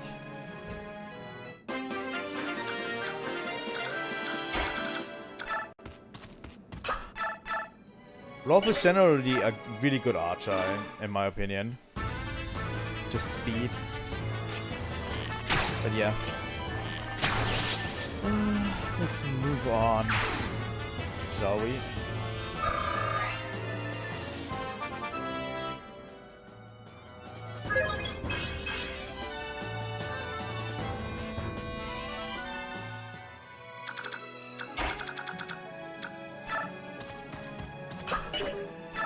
Steel Axe. Kieran is doing relatively well. Yeah, we can... Wind. Fire. Iron Lance. Let's take the Iron Lance to this guy. Oh, Nifine with the crits. Nifine not taking any prisoners today.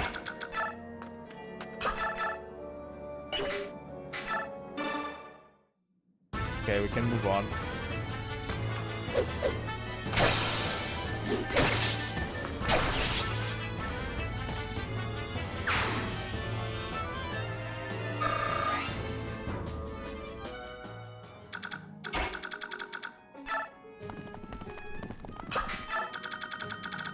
But yeah, you have to move relatively quick through this chapter, so that's a bummer.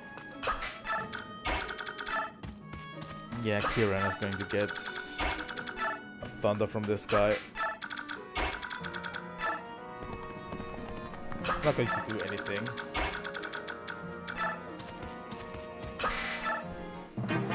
You know, Mia is just going to waltz on ahead. Like it's nothing.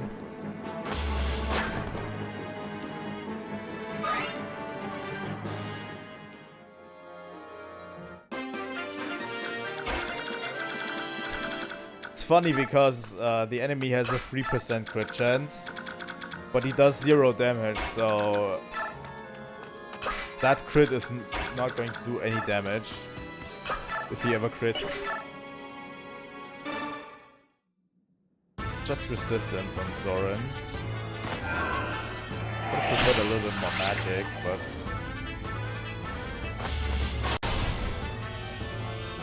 I really don't like that crit chance.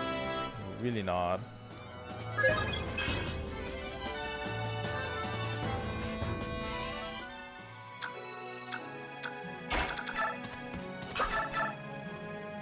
Mist is also level 20.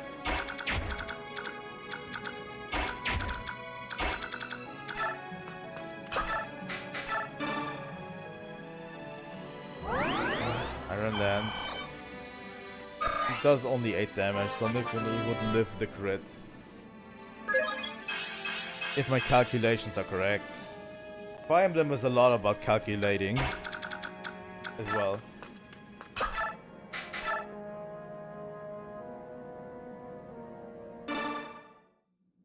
Gamble. Kira. Everyone move.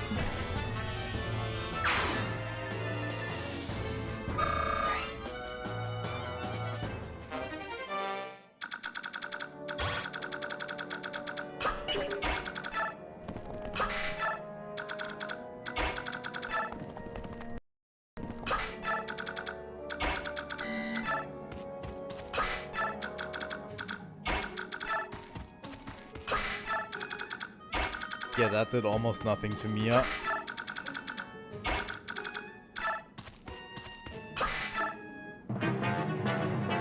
Okay, Nifini gets a healing.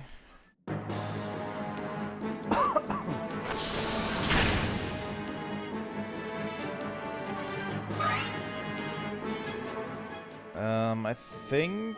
Who can take out this guy? Only 7 damage. Rolf can do it.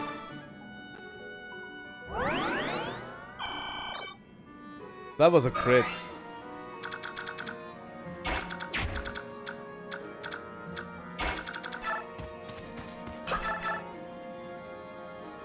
Okay. Oscar, we're going up here.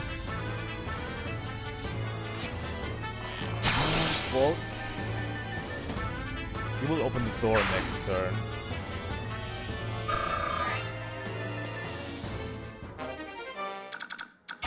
And I have a feeling Mia is going to poke the hornet's nest next turn. You know?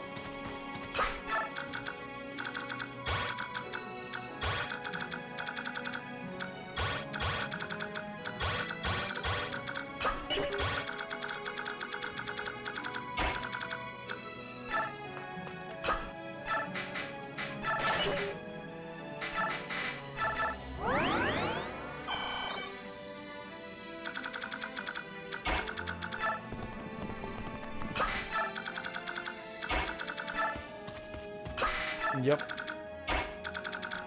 I knew this guy was coming over. Play.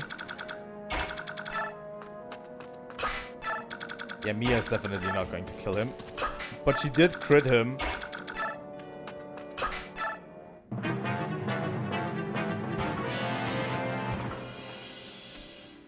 Mist is so far away.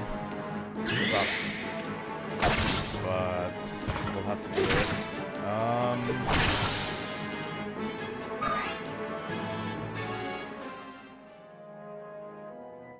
Yeah, we'll have to move Mia into the range of this guy.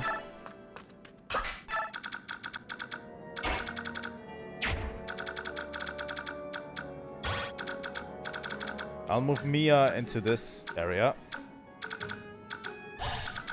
She kinda is a vanguard at this point. And Soren will kill that guy.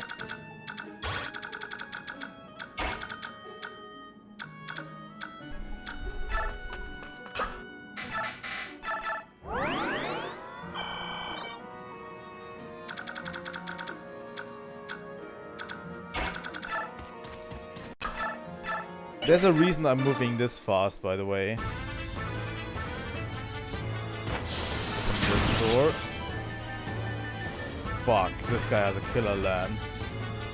How much damage does he do? 3. No problem. Oscar, just stand there with a killer lance yourself and you're fine.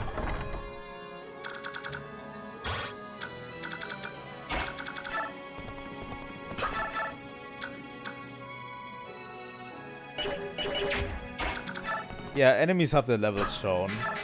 Like, level 16. This one is fucking scary. This guy is a sniper. And he is absolutely scary in there. Snipers are scary in this game because they already have a really, really high crit chance by themselves without any weapons. You know? They're going to become a problem really, really fast.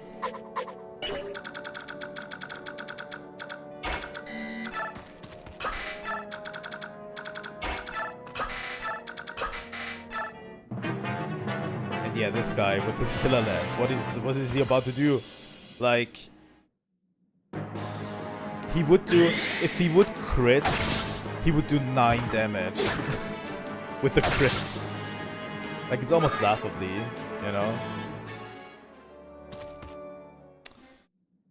And enemies get reinforcements from the back in this chapter as well.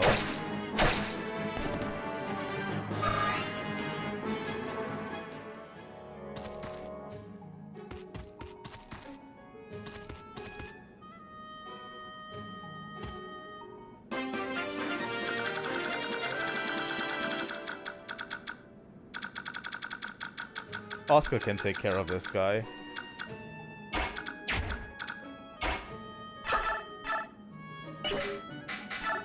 You know, that's why I checked beforehand what he would be doing, you know, so that I can make sure that that guy isn't a threat at all. And if Vinny can take out this guy.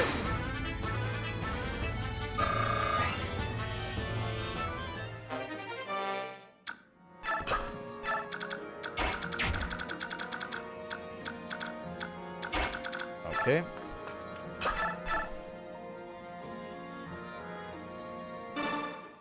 Soren can take out this guy. Probably. Yes, he can.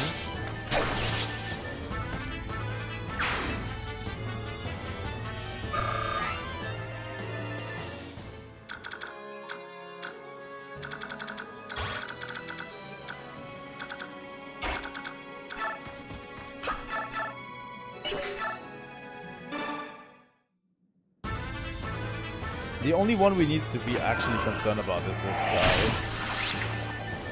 And this guy has white. The white area he can go to.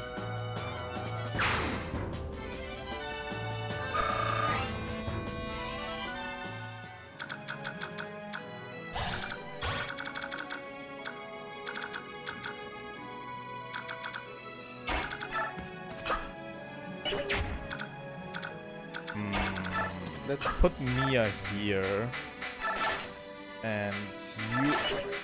and Kieran? No, let's put Ike in there. For a change of pace.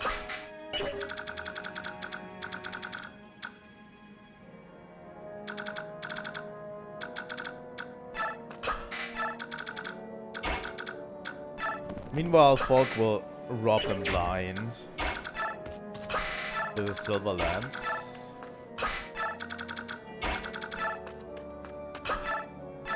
Let's end the turn for now. Yeah, he's going to attack Void.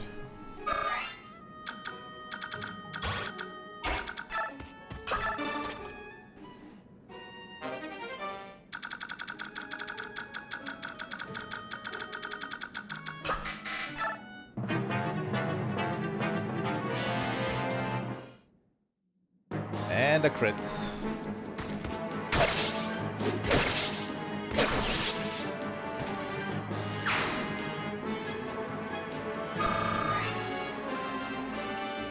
Yeah, these guys in the background are really not much of a concern.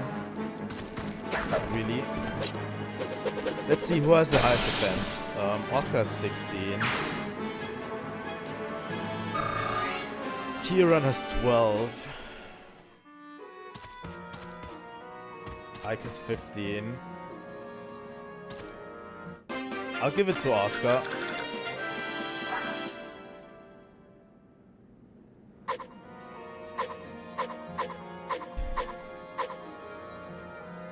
Please don't die, Oscar.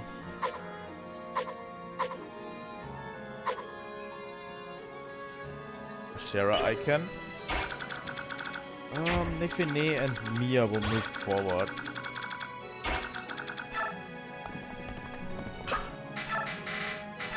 And this one. And I want actual Rolf to be with them. Also this guy.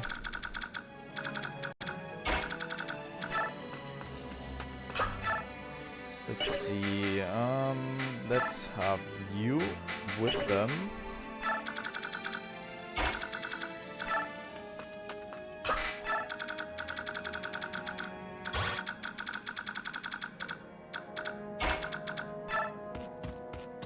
I've put Oscar in there, by the way, for the biggest chance of surviving the crits from that sniper. So we can take the sniper out. He just misses, okay. I didn't say anything, but the sniper just misses, and he should be embarrassed about himself.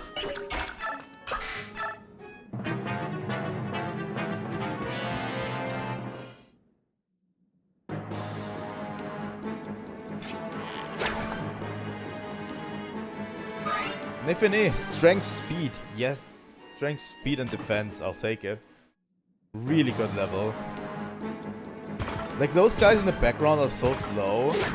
Like, we are almost finished with the chapter, right?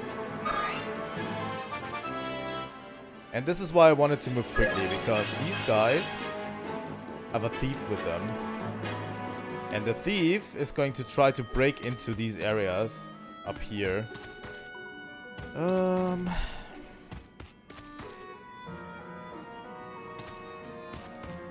Elwind, fire?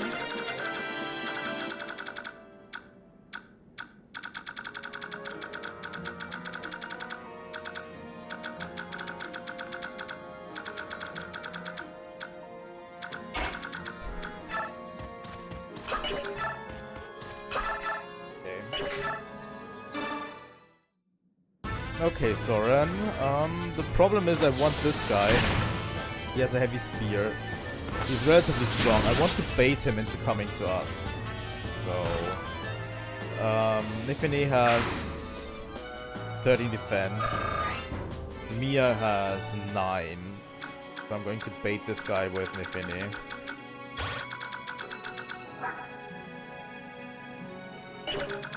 Mia will just get a little bit of free XP with killing this priest.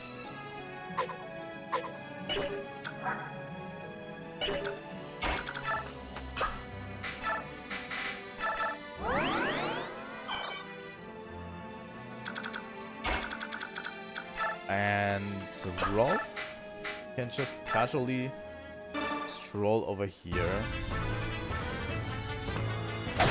Now, okay, we have that sniper to deal with.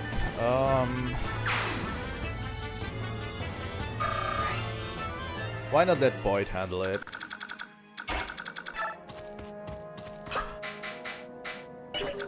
He has a pretty strong axe arm. Kieran, can you do it? 12? Yes.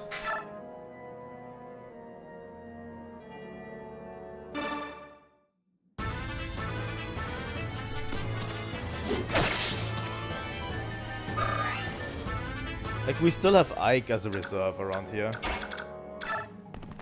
Did it?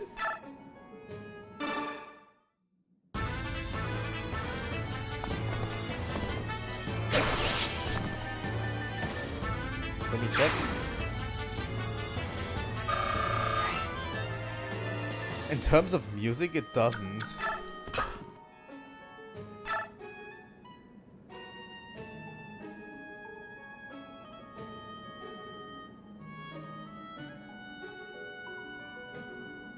At least it doesn't show in my capture card settings. And in my audio settings.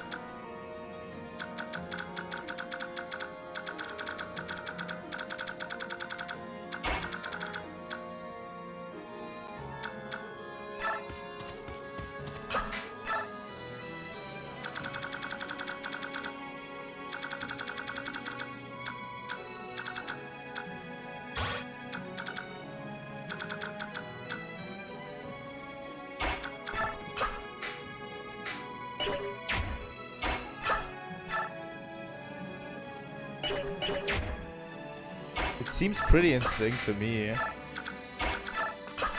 Pretty much.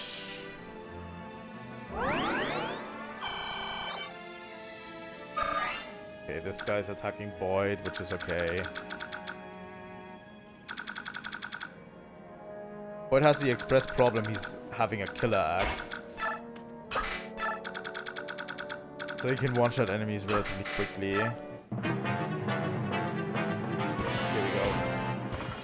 Please don't crit, please don't crit, please don't crit.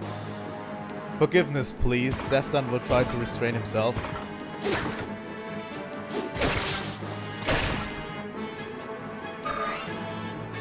Good job. Good job.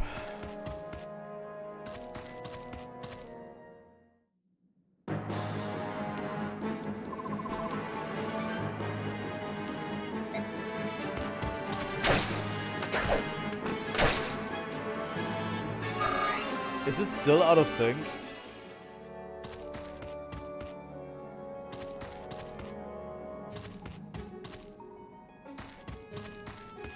Really?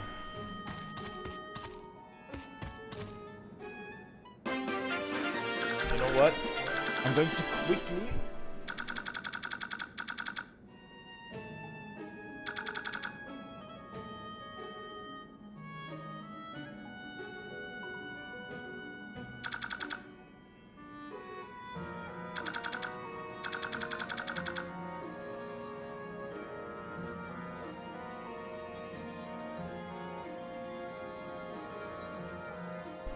Okay.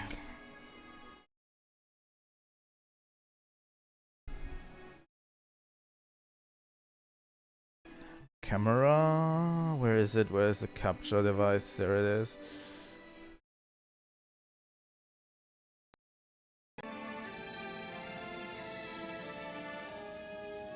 Okay. Please tell me if it's still happening.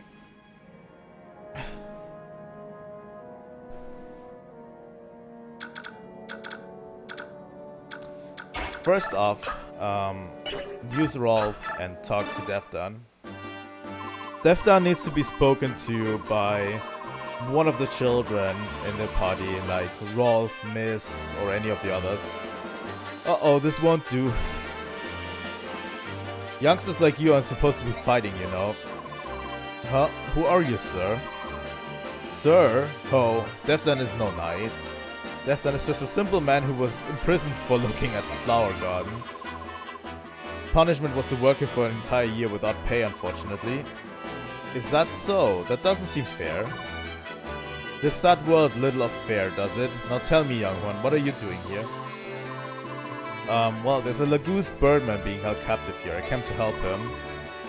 Duke Tanas is a bad man who keeps Lagoose as slaves. That's why my friends and I are here to stop him.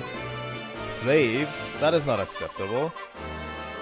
Defdan cannot forgive such callous and unjust actions. In that case, you should join up and help us free them. A fine idea. Defdan is never on... Did he say never? No, he didn't say never, right? We recruit Defdan, which is a halberdier that we don't actually will ever use.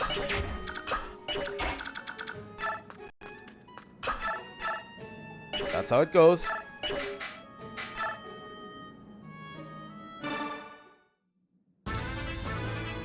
Please tell me how it is in battle. Because that's the most important part, you know? That it is in sync in battle.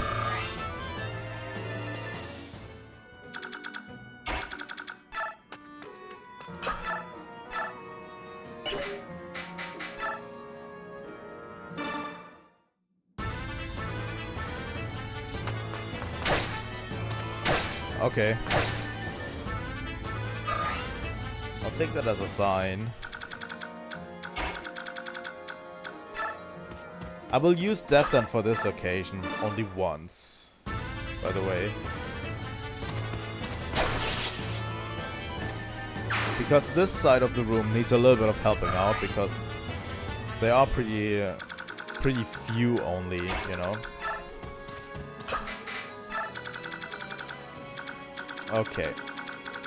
Yeah, these in the background are not really that impressive, honestly. That mage with Elf Thunder is actually the one that's the most scary.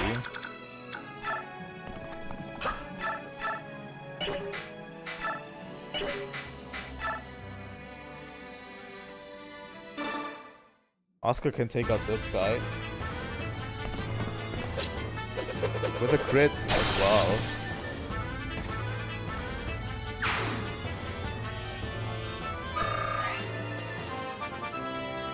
Oscar is also level 20. He finally gets a point in strength. Holy shit, we had to wait for that.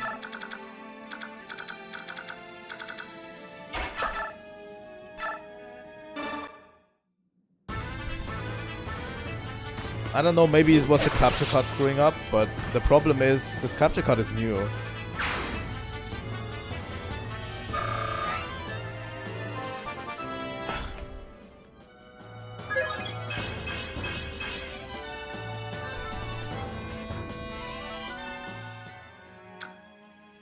Okay.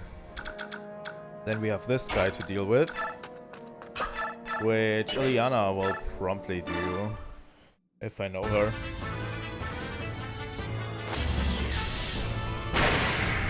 Nice.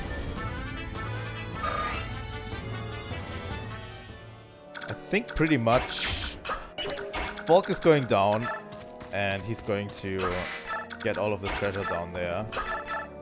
And Kieran is going to take this one out.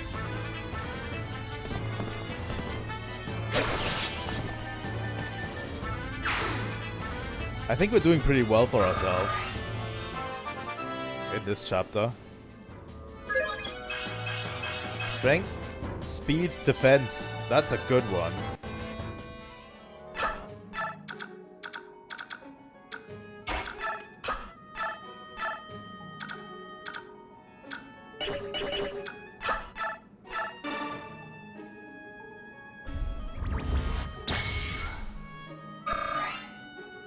Like, I'm absolutely not bothered by these guys in the background. At all. And Oscar sweeps pretty hard.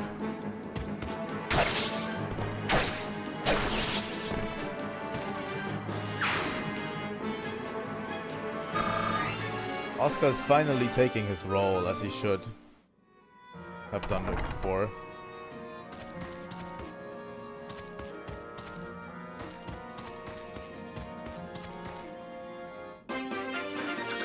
Okay, now these guys have steel lances and iron lances, so I'm going to employ a tactic of Oscar and Kieran and Boyd can actually handle this. Now we have to finally deal with them in the background, like they are an actual threat.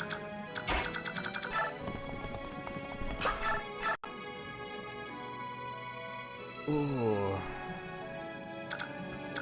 Wow, that one is a strong one.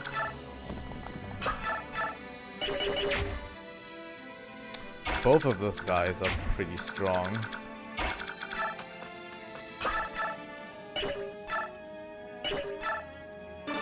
$17 times 2, I'll take it.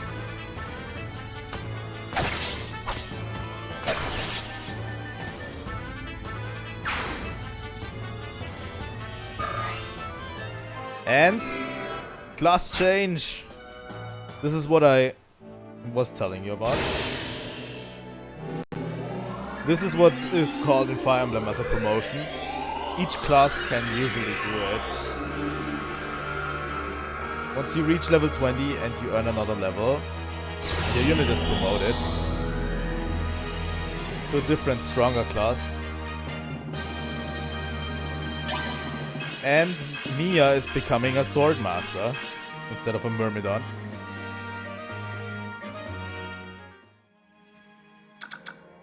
There we go. You start at level 1 again, and the maximum level for this is now 20. Once you're at level 20, that's the maximum level. But yeah. Every unit can do it. Devdan, for example, is already promoted. Nifini is not. Who else? And yeah, Ike can't do it. He will get promoted in the story. But yeah. There are also items that you can use to promote from level 10. But that is actually very suboptimal. If you use an item to promote a unit. Is very, very... is not really great because... you're missing quite a few levels and a few upgrades, you know, a few points.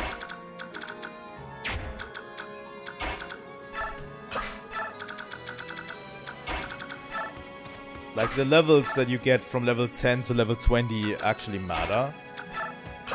So what I usually do is I promote my units through the natural means. But yeah, Ike is a special case in that. We just bring him to level 20 and he will get promoted in the story later on.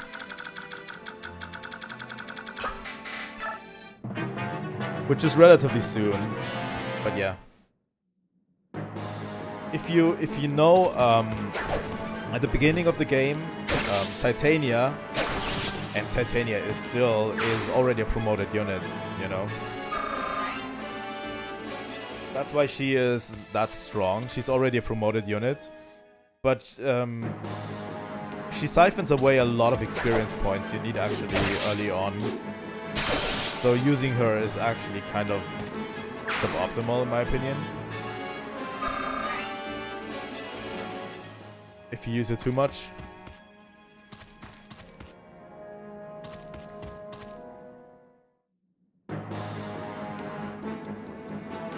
Oh. What? Oh my god. Oh. My heart actually sank right now.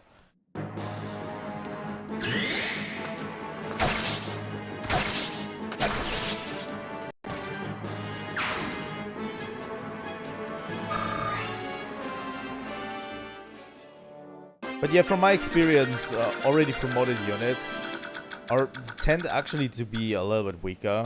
At least, they're not really weaker. I think in terms of Fire Emblem, I think a lot of people would argue that promoted units are actually stronger. But I actually don't like them, don't like using them as much because, I don't know, I just like watching my units gain levels and stuff. I don't know.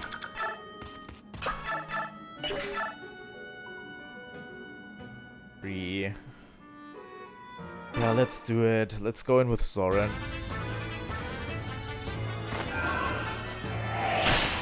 I prefer not promoted units because you can actually push them up.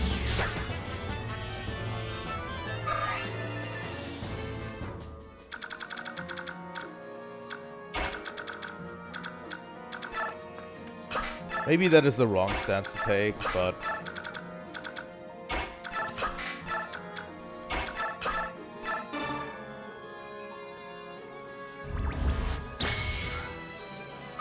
I don't know.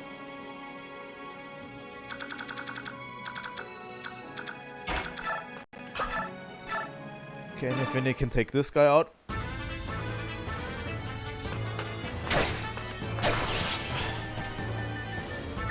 We're almost at the end of this chapter.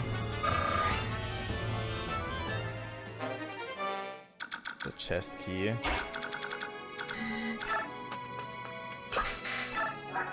But yeah, Mia is a swordmaster now. She didn't gain a lot of strength, but a ton of speed, actually. Nothing really changed much, but yeah. Swordmaster are the same as snipers, kinda, for archers. They're just a flat out more crit, you know. They're just flat out crit machines.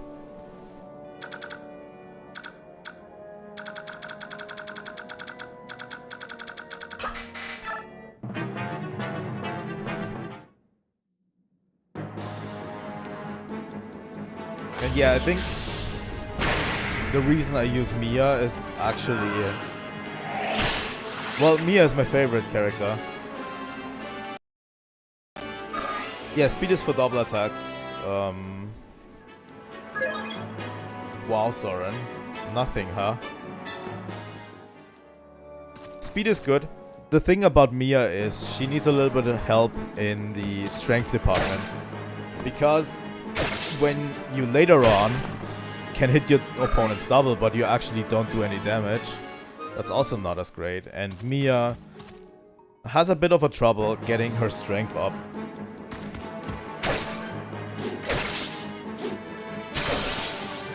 I mean, all swords masters do, but Mia in particular is a little bit lagging behind. But she's also my favorite Fire Emblem character, so...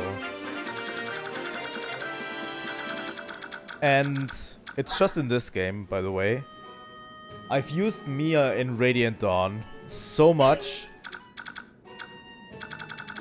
I have the thing in Radiant Dawn, when I use Mia, she's just absolutely unfair to the enemies. I have no idea why, but she's just absolutely unfair in Radiant Dawn. In Path of Radiance, she tends to lag a little bit behind, you know? A little bit behind the competition. in terms of raw damage output. Yeah, I find her stronger in the sequel.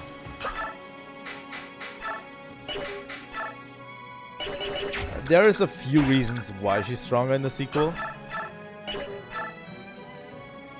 One of them is actually a few abilities that the sequel has for Swordsmasters that actually make her really, really strong.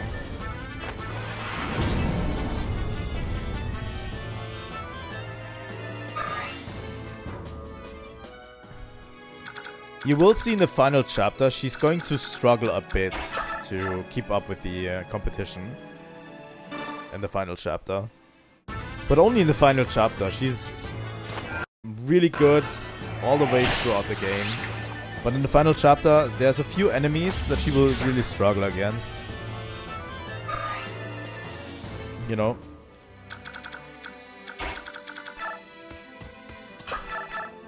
This is why I want to give her a little bit of help with strength up, because she needs it.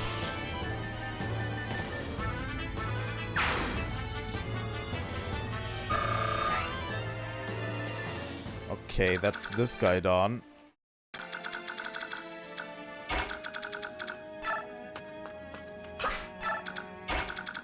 I think Mist needs to heal us up. Does she even have a healing stuff anymore? Oh, Mist has also a class change. 2 units in 1 chapter. But yeah, around chapter 17 is where most of your class changes will occur. Like, definitely. There we go.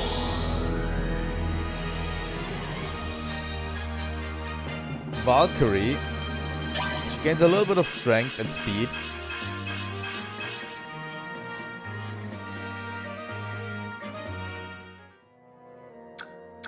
She's now way more mobile, and yeah, I don't know where the don't ask a question where the horse came from. I have no idea. But yeah, she is now way more mobile as a healer, and class changes also mean some new classes actually get to use different weapons. So Mist, she doesn't have one, but she can now use swords as well as staffs. You know?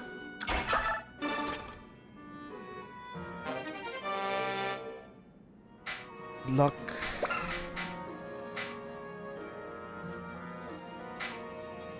Send to convoy. But yeah, these class changes are something special that I always cherish. Oscar will have his pretty soon as well. Right.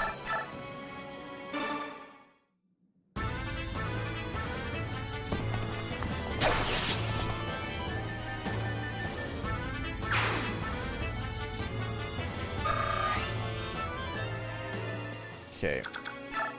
Now everyone, I think, can come over here, right? Yeah. Relatively close to the end of the chapter.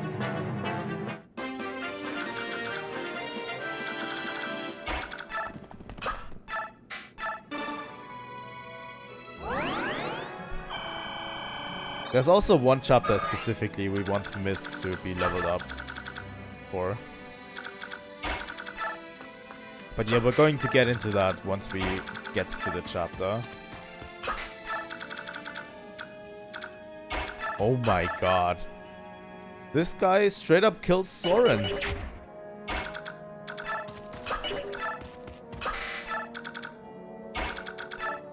$17 with the 3% chance in... Oh my god. He has a 3% crit chance.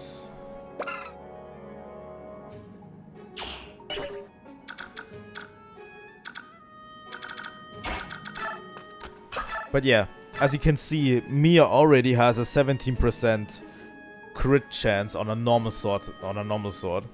Let's give her a killing edge. 47% crit chance. Like 50-50 if she crits or not.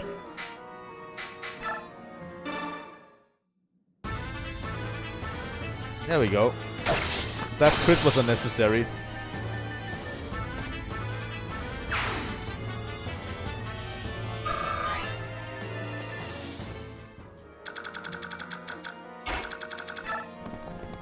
We'll have to see how Kieran and Boyd hold up against this guy. I don't know what Oscar is supposed to do. He can actually get chip damage in. Oscar could actually get chip damage in. Let's do it. This is the domain of my master, Bishop Oliver, the Duke of Tanas. Will you learn that no one impugns his honor and lives to walk away? It seems like we're finishing this chapter with this. You know what, Oscar? Just stay there. Looks like we're going to finish this chapter in this stream. And next stream we'll handle the special chapter.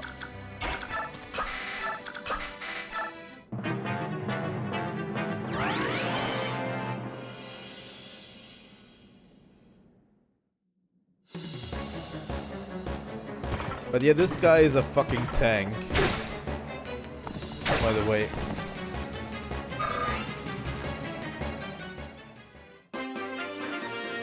The cool thing about Mist now having a horse is also she has the same abilities as every horse user, that she can move after she's done something. Like Oscar and Kieran. So she can move in, heal someone, move out.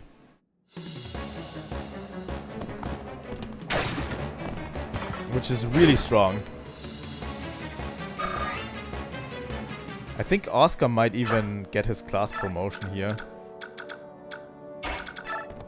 I'm not going to risk it if the guy has a chance of actually critting. Nope. If the guy has a chance of critting, I'm not going to risk it. Not in a million years.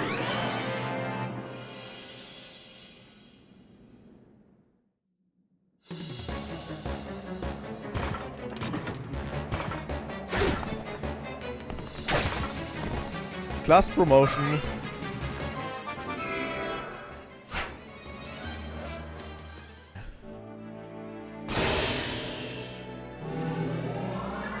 Three promotions in one chapter.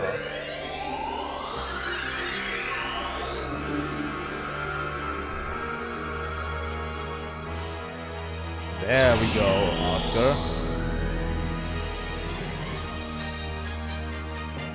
Paladin. He gets 2 in strength, finally.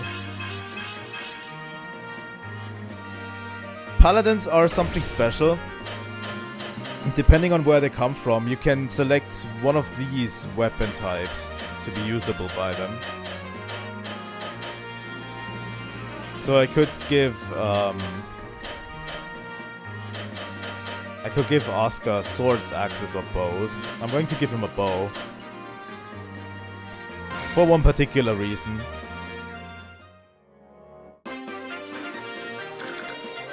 Yeah, now he doubles. Look at that. Now Oscar is reliable. 7 damage and he doubles.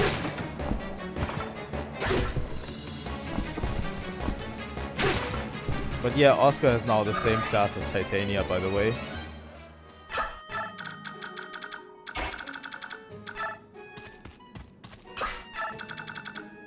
I think I can heal more people with Mist if I want to.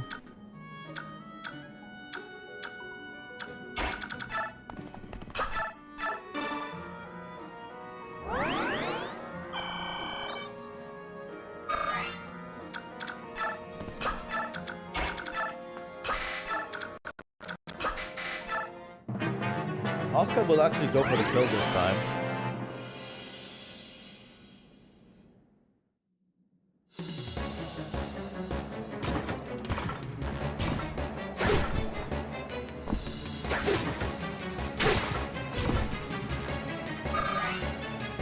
Okay. Let's move Falk in. Anyone else want that killing blow? Liliana, maybe? Oh, that's too risky. That's way too risky. I'm not going to risk that. Yeah, no, I'm not going to risk that either.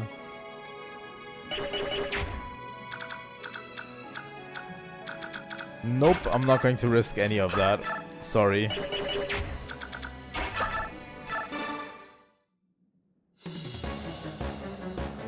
What fate is this? Is this my just punishment for complicity in this evil?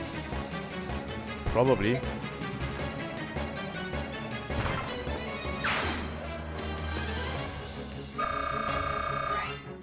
And we get the spear he was holding.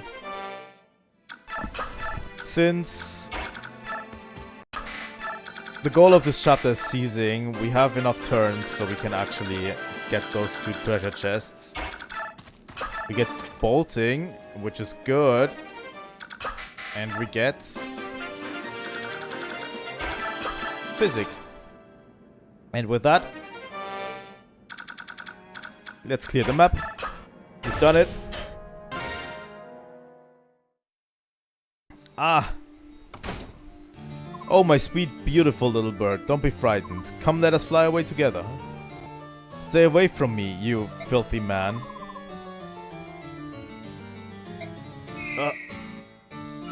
Come quietly. You belong to me. I will not give you up. No one shall take you from me.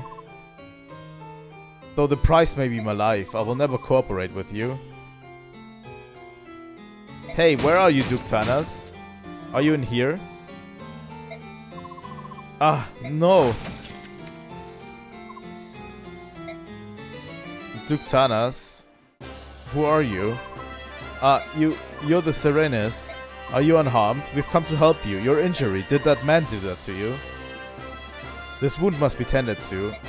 Stay back. But do not approach me, cursed human.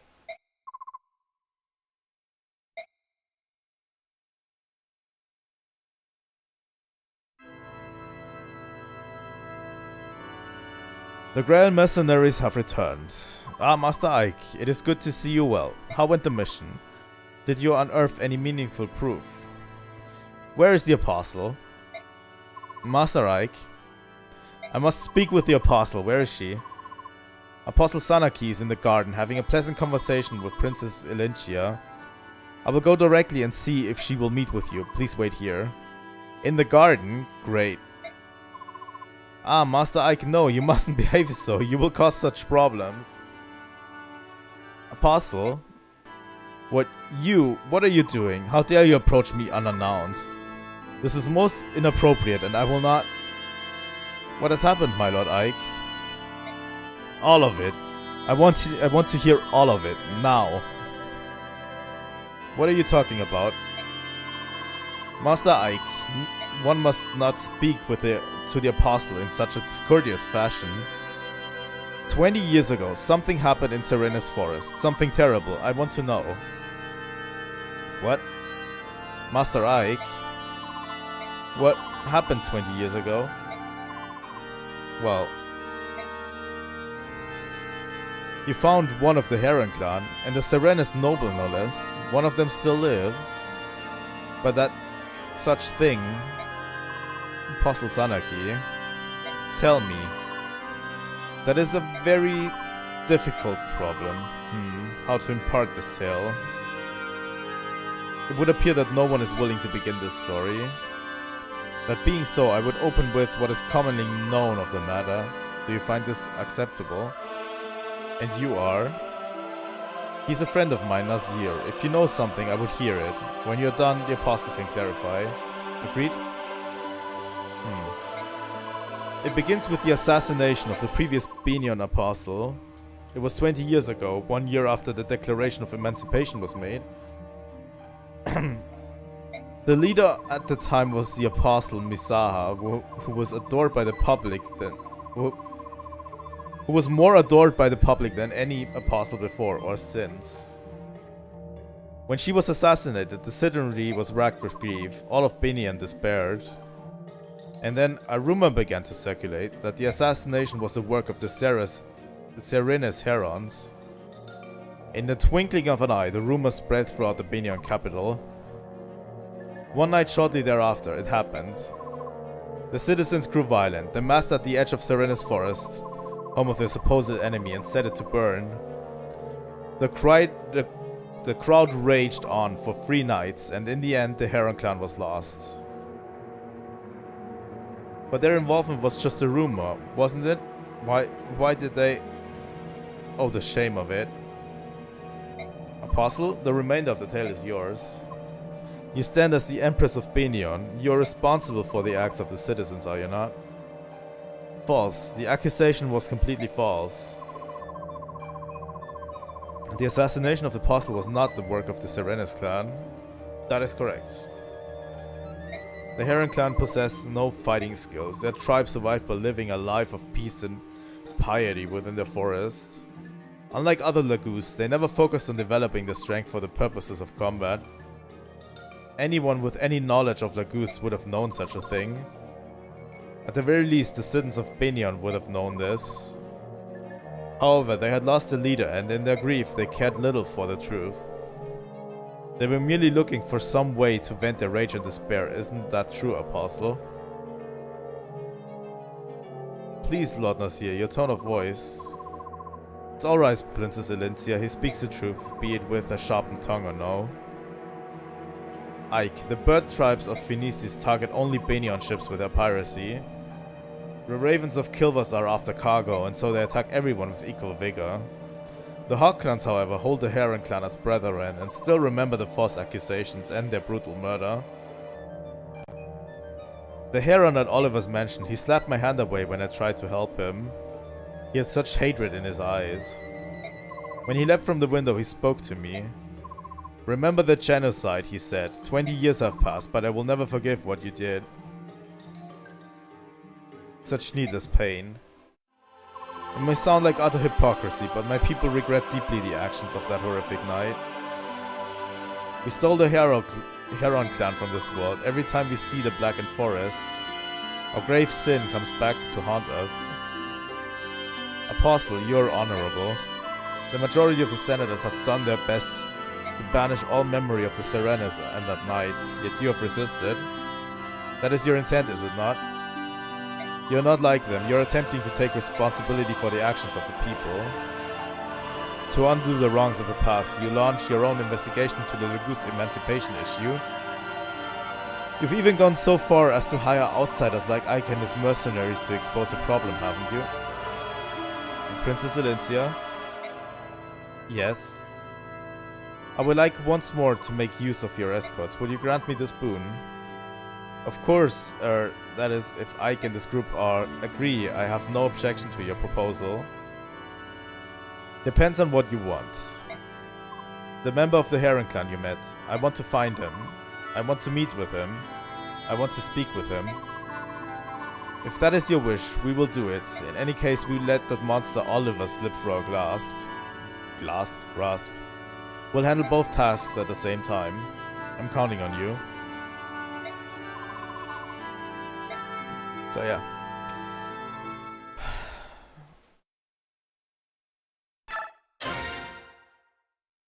A lot has happened, and a lot will happen in the next chapter, Daybreaks. But that is for next time, my dear viewers.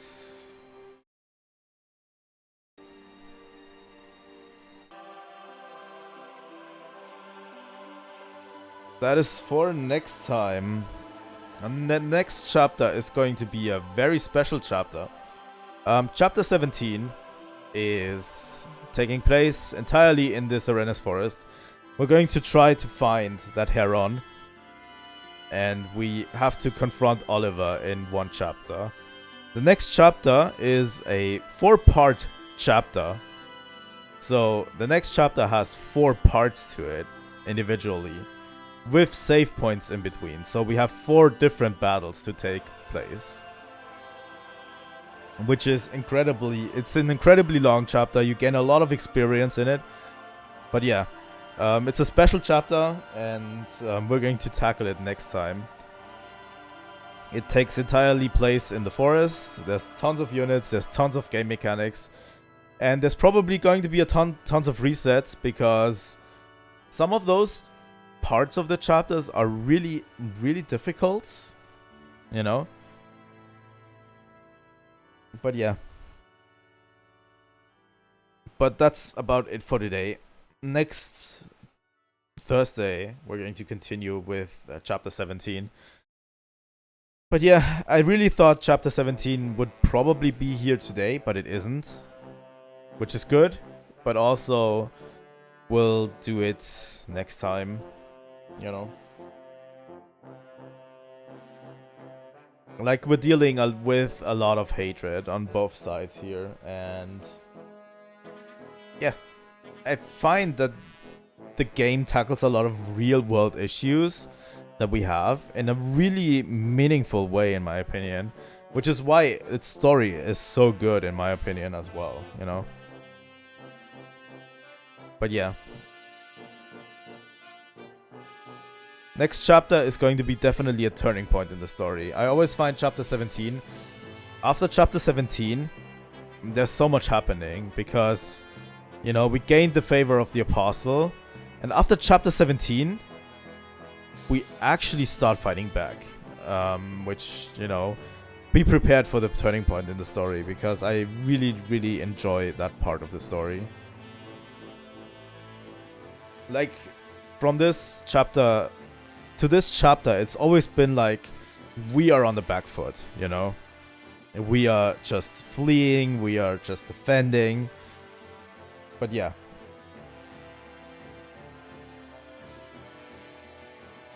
Really important stuff here with the Serenas as well. You know, the genocide on the Serenas race is like, holy shit. That's a lot to unpack there.